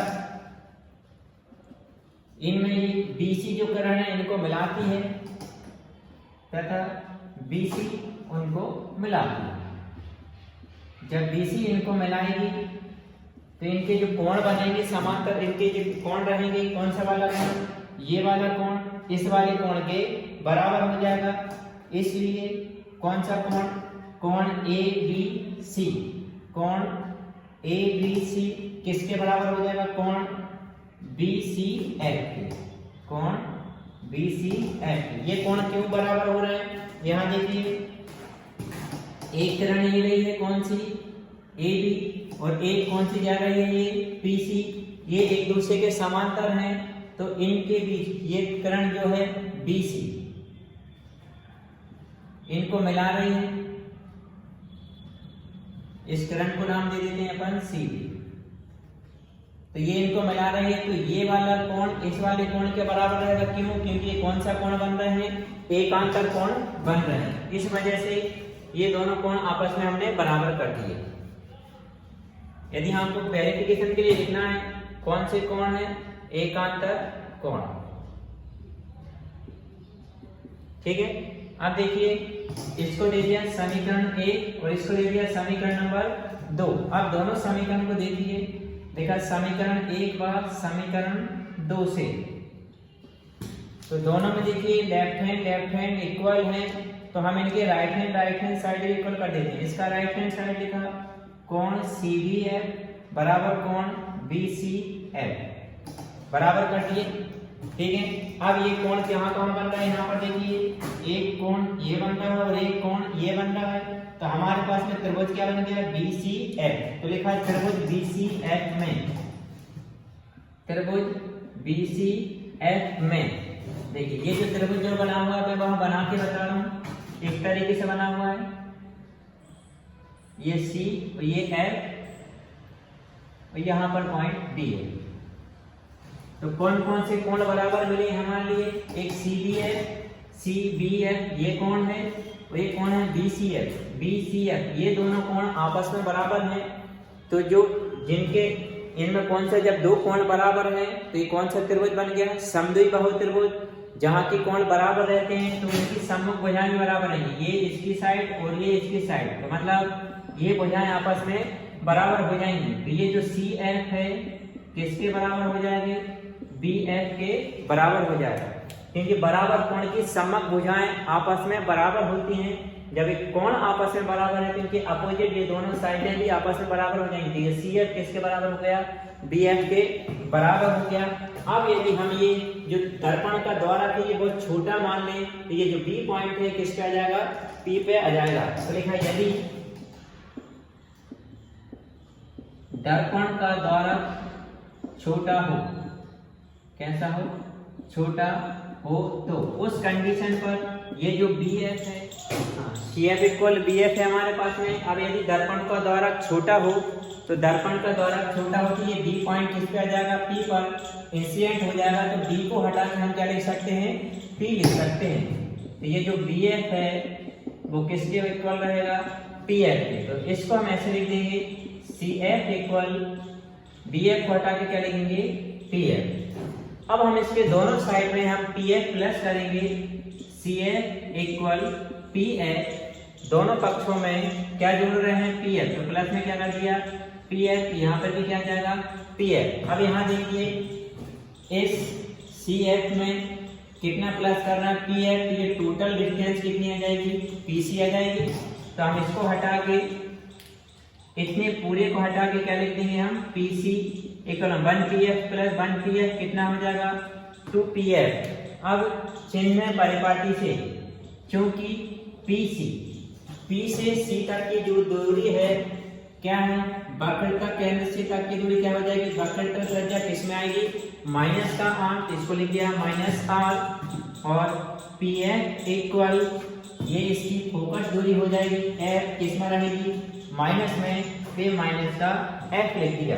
तो यहाँ पर हमारा ये सम हो जाएगा, इसको इक्वल करके लिखेंगे PC हटा के क्या लिखेंगे, माइनस r इक्वल 2 की जगह 2 लिखा, PF को हटा के क्या लिखेंगे, माइनस का F, तो लिख दिया माइनस का F। तो माइनस r इक्वल माइनस का 2F, माइनस से माइनस कैंसिल, तो F इक्वल r बटे 2। मतलब क्या हुआ कि जो गोलीय दर्पण की फोकस दूरी वक्रता त्रिज्या में क्या संबंध है कि वक्रता त्रिज्या फोकस दूरी वक्रता त्रिज्या के आधी होती है, या फिर दूसरे शब्दों में बोले वक्रता त्रिज्या फोकस दूरी के दुगनी होती है। अब ज्यादातर आपको न्यूमेरिकल में किस टाइप से मिलेगा ये क्वेश्चन, ये तो ये डेरिवेशन हमने फार्मूला ड्राइव किया, और अधिकांश क्वेश्चन आपको यदि दे दिया कि किसी अवतल दर्पण की फोकस दूरी कितनी है, 10 सेंटीमीटर दी गई। अब अवतल दर्पण की बात चल रही है, तो अवतल दर्पण की फोकस दूरी किसमें रहेगी, माइनस में। तो क्या निकालने का बोलेंगे कि इसकी वक्रता त्रिज्या ज्ञात कीजिए। तो वक्रता त्रिज्या कैसे निकालेंगे, क्योंकि r इक्वल कितना होता है 2f, तो 2 इंटू f कितना है -10, तो वक्रता त्रिज्या कितनी आ गई, माइनस के 10 सेंटीमीटर। और यदि इसकी जगह ऐसा दिया हो कि किसी अवतल दर्पण की वक्रता त्रिज्या कितनी दे दी है, 30 सेंटीमीटर है, तो क्या निकालिए, इसकी फोकस दूरी ज्ञात कीजिए। तो अवतल दर्पण की बात चल रही है, तो वक्रता त्रिज्या किसमें रहेगी, माइनस में। आप क्योंकि हमको मालूम है F इक्वल क्या होता है, r बटे 2। कैसे, ये अभी हमने फार्मूला निकाला कि फोकस दूरी वक्रता त्रिज्या के आधी होती है, तो r इक्वल कितना है 30/2, 2 से कैंसिल कर दीजिए, कितनी आ जाएगी, माइनस के 15 सेंटीमीटर। ये हो गया। अब है दर्पण सूत्र, गोलीय दर्पण का सूत्र निकाल रहे हैं। अवतल दर्पण और उत्तल दर्पण दोनों का फार्मूला सेम रहता है, तो यहाँ पर मैं अवतल दर्पण के लिए गोलीय दर्पण का सूत्र निकालते हैं। ठीक है, तो अवतल दर्पण के लिए जरूरत है, तो सबसे पहले इसमें हमको डायग्राम बनाना पड़ेगा। देखिए डायग्राम बनाते हैं। अवतल दर्पण लिया हमने, ये अवतल दर्पण लिया, इसके हमने बाहरी पृष्ठ पे पॉलिश कर दी। अब इसमें क्या जरूरत पड़ेगी, मुख्य अक्ष। तो मुख्य अक्ष यहाँ पर क्या हो जाएगा, ध्रुव P, ये दर्पण का द्वारा NPN। अब यहाँ पर देखिए क्या क्या जरूरत पड़ती है हमको, फोकस F, वक्रता केंद्र C। अब मान लिया कि इसके मुख्य अक्ष पर, इस दर्पण के मुख्य अक्ष पर एक वस्तु रखी हुई है, उस वस्तु को नाम हमने क्या दे दिया, AB। अब इससे प्रतिबिंब की रचना में ऑलरेडी बता चुका हूं, वस्तु कहाँ स्थित है, वक्रता केंद्र और अनंत के बीच में। तो प्रतिबिंब किसके बीच में बनेगा, वक्रता केंद्र और फोकस के बीच में। कैसे बनेगा, देखिए सबसे पहले प्रकाश किरण मुख्य अक्ष के समांतर जाएगी, तो जो प्रकाश किरण मुख्य अक्ष के समांतर जाती है वह कहां से निकल जाती है, फोकस से। ये हमने फोकस से निकाला। दूसरी प्रकाश किरण कहां से जाएगी, वक्रता केंद्र से। तो जो प्रकाश किरण वक्रता केंद्र से जाती है तो वह बिना विचलित हुए उसी रास्ते से विपरीत दिशा में लौट जाती है। अब कहां पर प्रतिच्छेद हुआ, यहाँ पर प्रतिच्छेद हो गया है, तो यहाँ पर इसका क्या बन जाएगा, प्रतिबिंब। ये क्या बन गया, प्रतिबिंब A' एंड B'। ठीक है, अब थ्योरी में यदि लिखना हो तो हम क्या लिखेंगे, माना कि NPN एक अवतल दर्पण है जिसका ध्रुव P, फोकस है, वक्रता केंद्र C है। इसके मुख्य अक्ष पर रखी वस्तु AB का प्रतिबिंब क्या बनता है, A' B' बनता है, जो कि वास्तविक, उल्टा और वस्तु की तुलना में छोटा होता है। ठीक है, अब इसके बाद में देखिए यहाँ पर हम इसको चिन्ह परिपाटी से हमको वस्तु की दूरी मालूम होनी चाहिए, प्रतिबिंब की दूरी मालूम होना चाहिए, ये सब हमको पता होना चाहिए। और सभी दूरियां कहाँ से नापी जाती हैं, ध्रुव से। तो सभी डिस्टेंस कहाँ से नापी जाएंगी, ध्रुव से। सबसे पहले वस्तु की दूरी, वस्तु की दूरी कहाँ से नापना है, वस्तु की दूरी ध्रुव से। वस्तु कहाँ रखी है, यहाँ से यहाँ तक की दूरी PC। वस्तु की दूरी किससे लिखते हैं? U से लिखते हैं, लेकिन हम डिस्टेंस किस साइड आए हैं? लेफ्ट हैंड साइड, तो किसकी हो जाएगी? माइनस की। ठीक है, ऐसे यहाँ किसकी दूरी लिखेंगे? प्रतिबिंब की दूरी। तो प्रतिबिंब कहाँ बन रहा है? नापना कहाँ से दूरी को? P से। प्रतिबिंब कहाँ बन रहा है? B डैश पर, तो P से B डैश तक की दूरी PB डैश। ये भी किसका रहेगा? माइनस का रहेगा। माइनस का क्यों रहेगा? क्योंकि ये भी दूरी लेफ्ट हैंड साइड पर है। अगला क्या है? फोकस दूरी। फोकस दूरी, फोकस कहां पर है? ये बना हुआ है फोकस, तो P से F तक की दूरी क्या हो जाएगी इसमें? PF।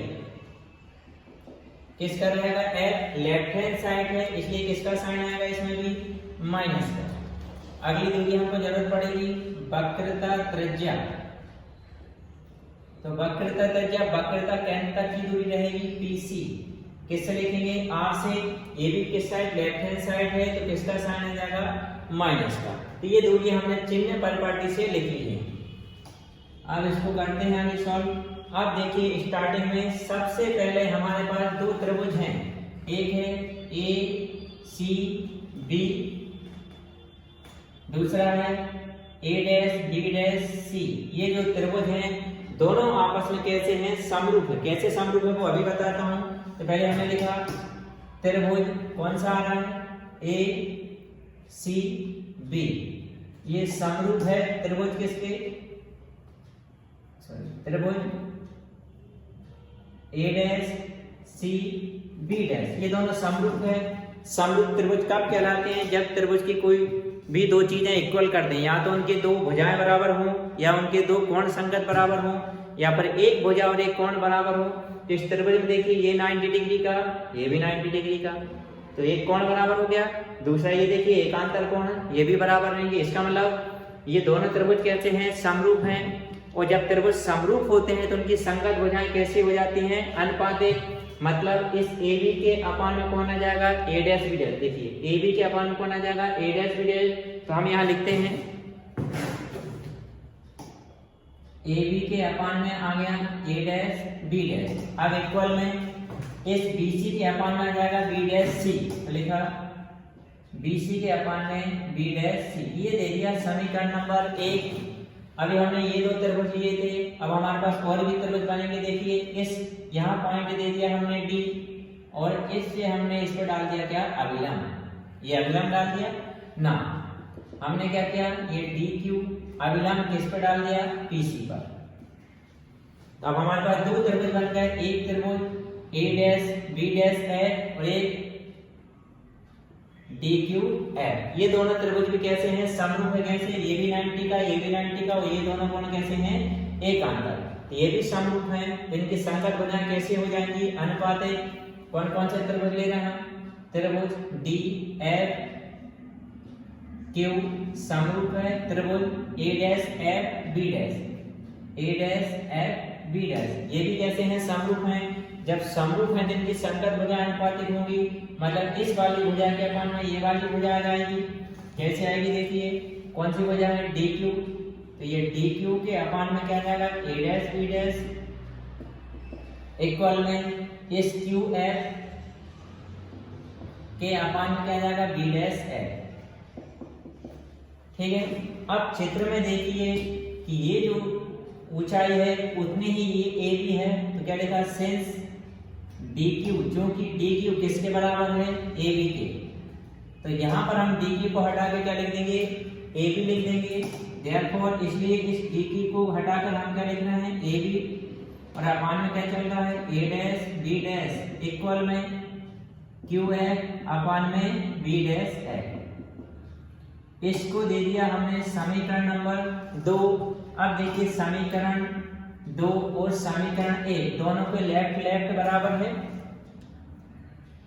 देखिए इसके लेफ्ट लेफ्ट बराबर है, तो हम राइट राइट साइड भी बराबर कर दे रहे हैं। तो लिखा समीकरण 1 बार समीकरण 2 से। ठीक है। अब इनमें देखिए इसका राइट हैंड साइड लिखा BC अपान में B'C। BC अपान में B'C। ये समीकरण 1 का लेफ्ट राइट हैंड साइड। अब समीकरण 2 का right hand side. Q F अपान में बी डैश एफ। यहाँ तक हो गया। अब यदि ये दर्पण का द्वारक, ये जो द्वारक है बहुत छोटा है, यदि हम मान लें तो ये क्यू पॉइंट किस पे आ जाएगा, पी पे आ जाएगा, ये दोनों इस पे आ जाएंगे। क्या लिखेंगे, यदि दर्पण का द्वारक छोटा हो, दर्पण का द्वारक छोटा हो तो, दर्पण का द्वारक छोटा हो तो ये जो क्यू एफ है इसको हटा के हम क्या लिख देंगे, पी एफ। ये एप्रोक्स इक्वल होंगे, लगभग बराबर होता है, ठीक है। तो यहाँ पर ये जो क्यू एफ है उसको हटा के हम क्या लिख देंगे, पी एफ लिख देंगे। देयरफॉर बी सी अपान में बी डैश सी बराबर क्यू एफ को हटा के क्या लिखेंगे, पी एफ। अब अपान में कौन है, बी डैश एफ, तो बी डैश एफ ही लिख दिया हमने, ठीक है। अब चूंकि सभी दूरियां किससे शुरू होना चाहिए, इस ध्रुव से शुरू होना चाहिए, केवल एक ही दूरी ध्रुव से शुरू है बाकी नहीं है, तो इन सबको हम बदल देंगे। कैसे बदल देंगे, देखिए सबसे पहले पीसीस को चाहो तो अपन समीकरण नंबर 3 दे दिया, लिखा क्योंकि बीसी हमको क्या चाहिए, बीसी चाहिए, इतनी दूरी चाहिए, तो ये जो दूरी है यहाँ से लेके यहाँ तक की क्या है दूरी है, पीबी। इसमें से इतनी दूरी को हम माइनस कर देंगे, मतलब पीबी में से क्या माइनस कर देंगे, पीसी। तो ये हो गया PB minus PC, PB minus PC कर दिया। ऐसे करके हमको और क्या चाहिए, B dash C. B dash C देखिए किसके बराबर है, अब हमको ये वाली दूरी चाहिए, बी डैश सी, इतनी दूरी चाहिए। तो हम इतनी दूरी जो दी है पीसी, इसमें से पीबी डैश को माइनस कर देंगे, पीसी में से पीबी डैश को माइनस। अब बचा क्या, B dash F. B dash F कौन सी, ये डिस्टेंस, तो इतनी दूरी पीबी डैश में से पीएफ को माइनस कर देंगे, पीबी डैश में से पीएफ को माइनस कर देंगे।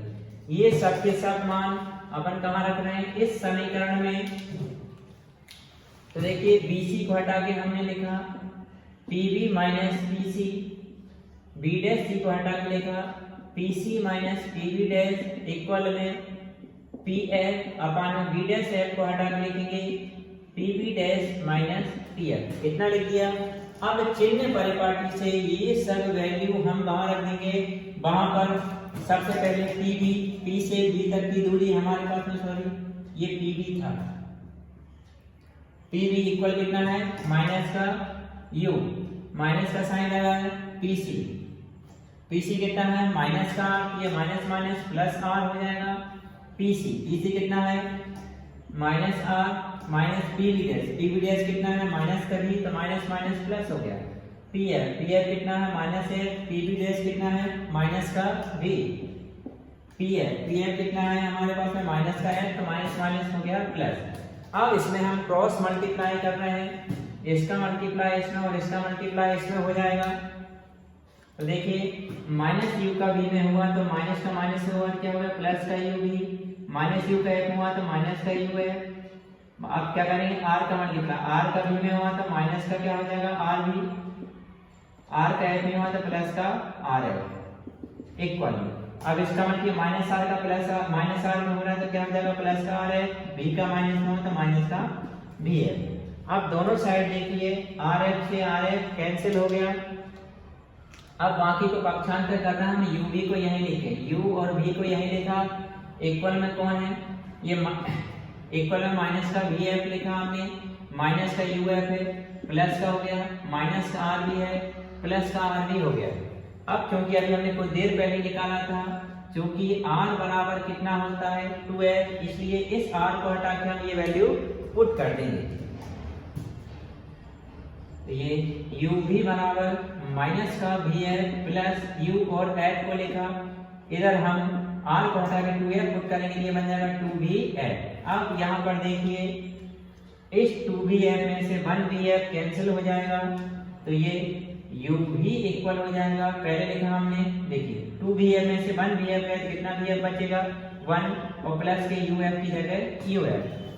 यहाँ तक आने के बाद अब इनमें देखिए ओनली 3 लेटर का यूज हुआ, u का, v का एंड f का, मतलब दोनों पक्षों में हम किससे भाग दे देंगे, u vf से भाग दे देंगे। तो देखिए भाग देते हैं, u भी इसमें किससे भाग देना, यू भी एफ से, ऐसे राइट हैंड साइड भी एफ किससे डिवाइड करना, यू भी एफ से, प्लस यू एफ किससे भाग देना, यू भी एफ से। अब जो कैंसिल हो रहा है उन्हें कैंसिल कर देते हैं, यू भी से यू भी वन टाइम, बी एफ से B F one time, U F भी वन टाइम, तो बचा क्या, one upon F, one upon U plus one upon B. ये बन गया दर्पण सूत्र। यही हमको ड्राइव करना था, इसको और आगे बढ़ाना तो बढ़ा सकते हैं। तो वन अपॉन एफ भी का वन में हो गया, यू ये इन और पलट दीजिए तो एफ इक्वल ये बन जाएगा यू भी अपॉन यू प्लस बी। ये क्या था दर्पण सूत्र। अब चाहे आप इसको अवतल दर्पण से निकालो या उत्तल दर्पण से निकालो, दोनों का फॉर्मूला सेम रहता है क्या, one upon F equal one upon U plus one upon भी। गोलीय दर्पण से संबंधित एक और टॉपिक है, क्या है, रेखीय आवर्धन। और रेखीय आवर्धन को प्रदर्शित करते हैं स्मॉल एम से। तो रेखीय आवर्धन क्या रहता है, एक अनुपात रहता है प्रतिबिंब का और वस्तु की लंबाई का। तो इसमें ये बताता है कि जो प्रतिबिंब है वो वस्तु के सापेक्ष कितनी आकार में बड़ा है या कितना छोटा है। ठीक है, तो परिभाषा में यदि हम बोले रेखीय आवर्धन क्या होता है, प्रतिबिंब की लंबाई और वस्तु की लंबाई के अनुपात को, अपान में है तो क्या है, अनुपात को क्या बोलते हैं, रेखीय आवर्धन। और इसे किससे प्रदर्शित करते हैं, एम से। अब एम इक्वल वस्तु की जो लंबाई है, हमने प्रतिबिंब की लंबाई क्या मान ली, आई, और वस्तु की लंबाई को ओ, तो m बराबर होता है आई अपान ओ। और इसी से एक और फार्मूले बनता है m बराबर माइनस भी अपान यू। तो यहाँ यदि हम बोले तो फार्मूला बन सकता है एक और आई अपान ओ इक्वल माइनस भी अपान यू, क्योंकि इनके लेफ्ट इक्वल हैं तो राइट भी इक्वल हो जाएंगे। अब इसमें ये याद रखना है कि वास्तविक प्रतिबिंब के लिए m का मान कैसा रहेगा, ऋणात्मक, और आभासी प्रतिबिंब के लिए m का मान कैसा रहेगा, धनात्मक रहेगा। ठीक है, अब इसके साथ में हमारे पास अभी हमने कौन कौन से फार्मूले बना के रखे हुए हैं। पहला फार्मूला हमने बनाया था कि जो फोकस दूरी रहती है वक्रता त्रिज्या की कितनी होती है, आधी होती है। दूसरी बात दर्पण सूत्र क्या था, one upon F equal one upon U plus one upon B, ये दर्पण सूत्र है। अब इनसे संबंधित हम न्यूमेरिकल करते हैं। तो क्वेश्चन है हमारे पास में कि 30 सेंटीमीटर की दूरी पर क्या रखी हुई है, वस्तु, और जो प्रतिबिंब है वस्तु के ऊपर बनता है, मतलब जहां पर वस्तु रखी हुई है वहीं पर प्रतिबिंब बन रहा है। तो इसका केवल एक ही केस है, हमने पढ़ा था, जहां पर वस्तु रखी है वहीं पर प्रतिबिंब बन रहा है। इसका मतलब वस्तु कहां पर रखी हुई है, वक्रता केंद्र पर। मैंने स्टार्टिंग में ही आपको बताया था प्रतिबिंब विभिन्न स्थितियों में प्रतिबिंब बनना किसके द्वारा, अवतल दर्पण के द्वारा बताया था। तो हम जब वस्तु को वक्रता केंद्र पर रखते हैं तो प्रतिबिंब भी किस पे बनता है, वक्रता केंद्र पर ही बनता है। तो पहली बात तो वस्तु की दूरी दी हुई है 30 सेंटीमीटर, और दूसरी बात प्रतिबिंब जो बन रहा है वस्तु पर ही बन रहा है जहां पर वस्तु रखी हुई है। तो मतलब प्रतिबिंब की दूरी और वस्तु की दूरी दोनों सेम है। और एक और बात क्या है कि वस्तु कहां पर रखी गई है, वक्रता केंद्र पर, मतलब वक्रता त्रिज्या भी कितनी है, 30 सेंटीमीटर है। तो क्या क्या निकालना, फोकस दूरी निकालना है और m रेखीय आवर्धन। तो सबसे पहले बात जब हम इस क्वेश्चन को सॉल्व करेंगे, गिवन है, दिया है, क्या गिवन है, वस्तु की दूरी तो किससे लिखते हैं, u से। अब वस्तु की दूरी हमेशा किस में आएगी, माइनस में, तो माइनस का 30 सेंटीमीटर। ठीक है, अब क्योंकि ये देखिए मैं डायग्राम बना के बता रहा हूं, ये अवतल दर्पण बनाया मैंने, अवतल दर्पण में ये फोकस और ये क्या रहेगा, वक्रता केंद्र। वस्तु को कहां पर रख रहे हैं, वक्रता केंद्र पर ही रख रहे हैं। तो प्रतिबिंब कहां बन रहा है, वक्रता केंद्र पर ही बन रहा है। इसका मतलब ये है कि u इक्वल जब 30 सेंटीमीटर है तो r इक्वल भी कितना सेंटीमीटर रहेगा, 30 सेंटीमीटर, 30 सेंटीमीटर ही रहेगा। क्यों रहेगा, क्योंकि वस्तु को कहां रखा गया है, वक्रता केंद्र पर। अच्छा, वक्रता केंद्र पर ही क्यों रखा गया है, क्योंकि इस क्वेश्चन में बोला है प्रतिबिंब वस्तु पे बन रहा है, जहां वस्तु है वहीं पर क्या बन रहा है, प्रतिबिंब बन रहा है। इस वजह से हमारे पास में वक्रता त्रिज्या भी कितनी हो जाएगी, माइनस का 30 सेंटीमीटर। माइनस का साइन क्यों आ रहा है, क्योंकि हम ये जो ध्रुव है, ध्रुव के लेफ्ट हैंड साइड आ रहे हैं, इसलिए माइनस का साइन आएगा। अब क्योंकि प्रतिबिंब भी वक्रता केंद्र पर ही बन रहा है तो प्रतिबिंब की दूरी भी ये भी कितना रहेगा 30 सेंटीमीटर रहेगा। ये तीनों आपस में इक्वल रहेंगे। अब हमको जो क्वेश्चन में गिवन है वो निकालते हैं। क्या निकालना है? सबसे पहले फोकस दूरी। तो हमको मालूम है कि जो फोकस दूरी जो रहती है वो वक्रता त्रिज्या की कितनी होती है? आधी होती है। तो r बराबर कितना है हमारे पास में? माइनस का 30। तो माइनस का 30/2 कैंसिल किया, कितना आ गया? 15 सेंटीमीटर। F इक्वल कितना आ गया? माइनस के 15 सेंटीमीटर। अब हमको क्या निकालना है? इसमें m और निकालना है। तो हमको फार्मूला मालूम है, क्योंकि m बराबर क्या होता है फार्मूला हमारे पास में? Minus v/u। तो अप्लाई करते हैं माइनस v/u। तो माइनस v हमारे पास में कितना है भाई? माइनस का 30। तो लिख दिया माइनस का 30, एक माइनस ऑलरेडी है। और u कितना दिया हुआ है हमारे पास में? u भी माइनस का 30। तो ये माइनस का 30 से 30 कैंसिल, तो कितना आ जाएगा? माइनस का 1। अब यहाँ देखिए किसका चिन्ह आया? ये माइनस का। अब चूंकि ये जो प्रतिबिंब है दर्पण के सामने बना है, और दर्पण के सामने प्रतिबिंब कैसा होता है? वास्तविक होता है। और हमने क्या लिखा हुआ है?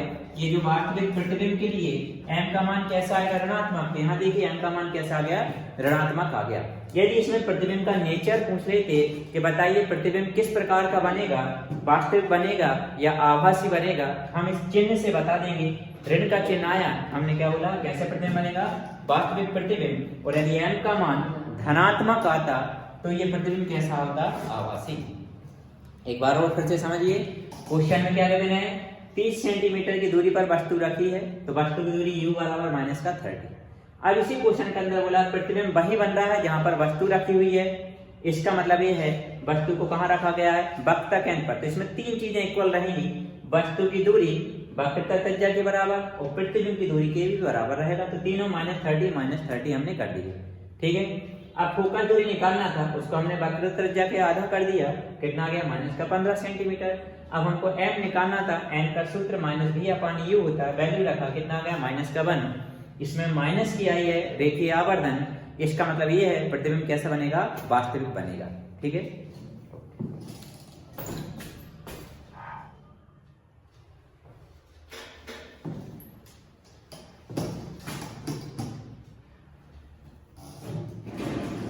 अब हमारे पास में आंकिक टेस्ट गिवन है।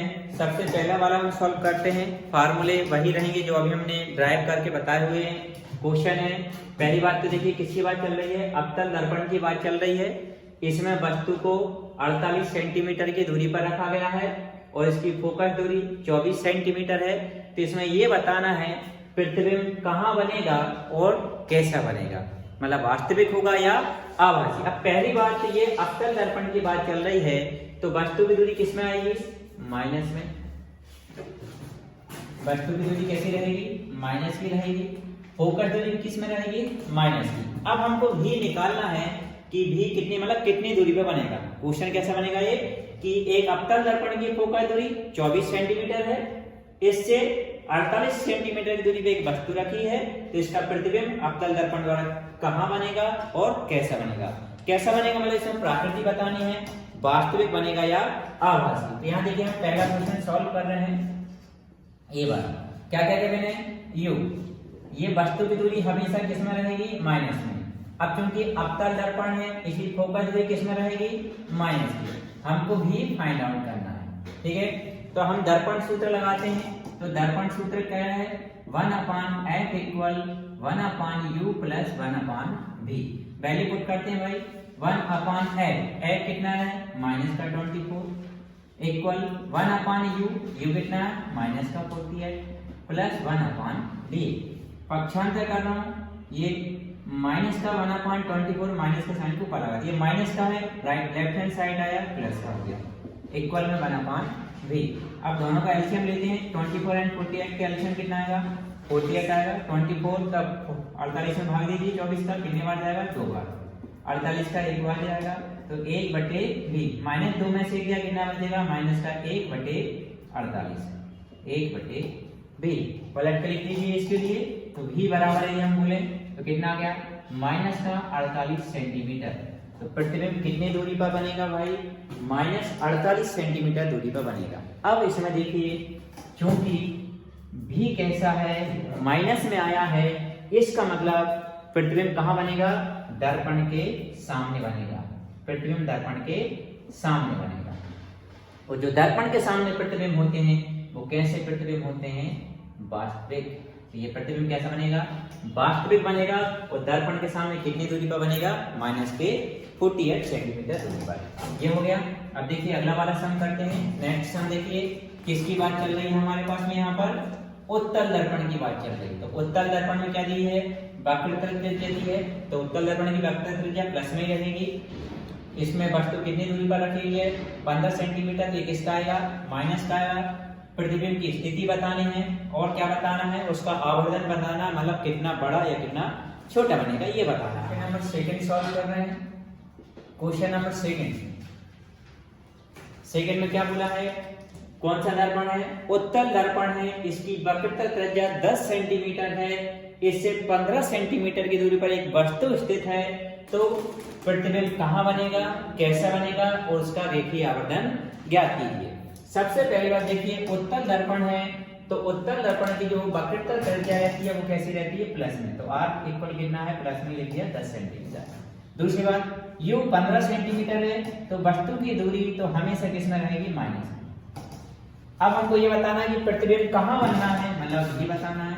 और इसका रेखीय आवर्धन मतलब m निकालना है। ठीक है। सबसे पहली बात, इसमें r दिया है तो r से हम क्या निकाल लेंगे? फोकस दूरी। अब क्योंकि फोकस दूरी स्मॉल f बराबर फोकस दूरी स्मॉल f बराबर क्या होता है? Capital R/2। तो r कितना दिया है? 10/2। कितने बार कट गया? 5 बार। तो f इक्वल कितना आ गया? 5 सेंटीमीटर। फोकस दूरी हमको क्या मिल गई है? 5 सेंटीमीटर आ गई है। अब हम निकालते हैं v। तो v निकालने के लिए हम दर्पण सूत्र लगाएंगे। दर्पण सूत्र क्या होता है? 1/f equal 1/u plus 1/v। इसमें हम वैल्यू पुट कर रहे हैं तो वैल्यू हम रख रहे हैं। तो देखिए 1/f कितना है? 5। 1/u, u कितना गिवन है हमारे पास में? u कितना है? -15। तो लिखिए -15 प्लस 1/v। अब हम पक्षांतर करते हैं। -1/15 है, लेफ्ट हैंड साइड आएंगे किसको हो जाएंगे? प्लस के। तो 1/5 प्लस -1/15 है, इधर आके प्लस के 1/15 हो गए, इक्वल में 1/v। 5 और 15 का एलसीएम लीजिए, कितना आएगा? 15। 5 से भाग दिया, इसमें 5 दिया 15 और 15 एकम 15। 1/v 3 और 1 4/15 1/v। अब इसको क्रॉस मल्टीप्लाई या पलट देते हैं तो v इक्वल कितना हो जाएगा? 15/4। भाग दे दीजिए, 4 दिया 12, कितने बच गए? 3 30 होगा, 4 7 28 4 5 30। तो v बराबर कितना आ गया? 3.75 सेंटीमीटर। अब चूंकि इसमें देखिए ये जो भी आई है वो कैसी आई है? धनात्मक। मतलब प्रतिबिंब दर्पण के पीछे बनेगा। प्रतिबिंब कहां बनेगा? दर्पण के पीछे बनेगा। प्रतिबिंब दर्पण के पीछे बनेगा। और दर्पण के पीछे जो प्रतिबिंब होते हैं वो प्रतिबिंब कैसे होते हैं? आभासी। मतलब दर्पण के पीछे बनेगा और कैसा रहेगा? आभासी। देखिए यहाँ पर भी कैसा आ गया? धनात्मक। और धनात्मक कब आता है? जब प्रतिबिंब दर्पण के पीछे बनेगा। तो पीछे बन रहा है तो दर्पण के पीछे प्रतिबिंब कैसे कहलाता है? आभासी कहलाता है। अब हमको क्या और निकालना है? इसमें m और निकालना है। तो m इक्वल क्या होता है? -v/u। तो माइनस का साइन लगा है। v कितना है हमारे पास में? 3.75 अपॉन में u हमारे पास में कितना क्वेश्चन में? u -15। ये लिख दिया -15। माइनस से माइनस कैंसिल हो गया, ऊपर बचा 3.75 डिवाइडेड बाय 15।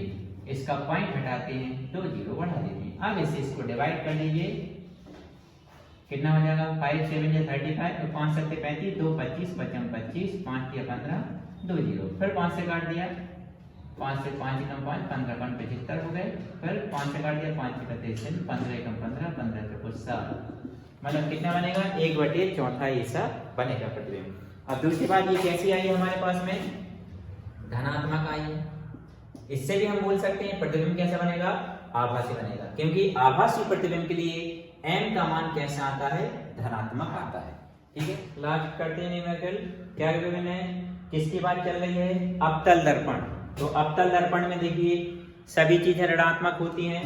तो इसमें क्वेश्चन है कि अवतल दर्पण की फोकस दूरी 10 सेंटीमीटर है, इसमें 5 गुना कैसा प्रतिबिंब बन रहा है, वास्तविक प्रतिबिंब बन रहा है। तो वस्तु को किस स्थिति पर रखा जाएगा ये बताना है मान लीजिए। तो पहली बात देखिए, इसमें जो अवतल दर्पण है इसकी फोकस दूरी किसमें आएगी, माइनस में। तो ये माइनस के 10 सेंटीमीटर, तो यहाँ पे हमने माइनस लगा दिया। अब क्या बोल रहे हैं, इसमें वास्तविक प्रतिबिंब बन रहा है और वास्तविक प्रतिबिंब के लिए m का मान कैसा होता है, ऋणात्मक। ये भी अपन ने स्टार्ट कर दिया माइनस का। अब वस्तु किस स्थिति पे बनेगी, किस स्थिति पे रखी जाएगी ताकि उसका 5 गुना प्रतिबिंब और कैसा बनना चाहिए, वास्तविक। क्वेश्चन क्या है, एक अवतल दर्पण की फोकस दूरी 10 सेंटीमीटर है, इसके द्वारा किसी वस्तु का प्रतिबिंब 5 गुना पर वास्तविक प्रतिबिंब बनता है, तो वस्तु को कहाँ रखा जाएगा, वास्तविक प्रतिबिंब बनता है इसलिए माइनस का, वस्तु को कहाँ रखा जाएगा, मतलब u हमको निकालना है। अब इसको u निकालने के लिए पहले हमको v निकालना जरूरी है। तो v कैसे निकाला जाएगा, देखिए अब क्योंकि हमारे पास में फार्मूला है n equal minus v upon u। n हमारे पास में कितना है, माइनस का 5, इक्वल में माइनस v हमको निकालना है अपॉन में u। माइनस से माइनस कैंसिल, यहाँ से v इक्वल कितना मिल गया, 5u आ गया। अब यहाँ पर हम क्या लगाएंगे, दर्पण का सूत्र। दर्पण का हमने v में क्यों निकाला, क्योंकि हमको वैल्यू निकालना केवल u की। ठीक है, अब क्योंकि दर्पण सूत्र क्या होता है, 1/f equal 1/u plus 1/v। Value put कर दीजिए यहाँ पर, देखिए 1/f, f हमारे पास में कितना है, माइनस के 10, तो लिख दिए माइनस के 10 बराबर 1/u प्लस v का मान कितना आया है, 1/5u आया है। अब इसको सॉल्व कर देते हैं, माइनस के 1/10 बराबर में, अब दोनों में u है तो एक इसका एलसीएम यदि हम निकालें तो कितना आएगा, 5u आएगा, u का भाग दिया 5 बार, तो 5 प्लस कितना आ जाएगा 1, माइनस के 1/10 बराबर 6/5u।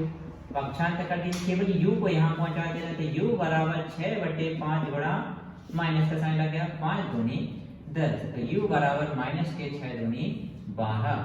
तो वस्तु को कहाँ रखा जाएगा, -12 सेंटीमीटर, मतलब वस्तु को दर्पण के सामने कितनी दूरी पर रखेंगे, 12 सेंटीमीटर की दूरी पर, तब इस वस्तु का 5 गुना प्रतिबिंब बनेगा जिसकी वस्तु को इतनी दूरी पर रखेंगे।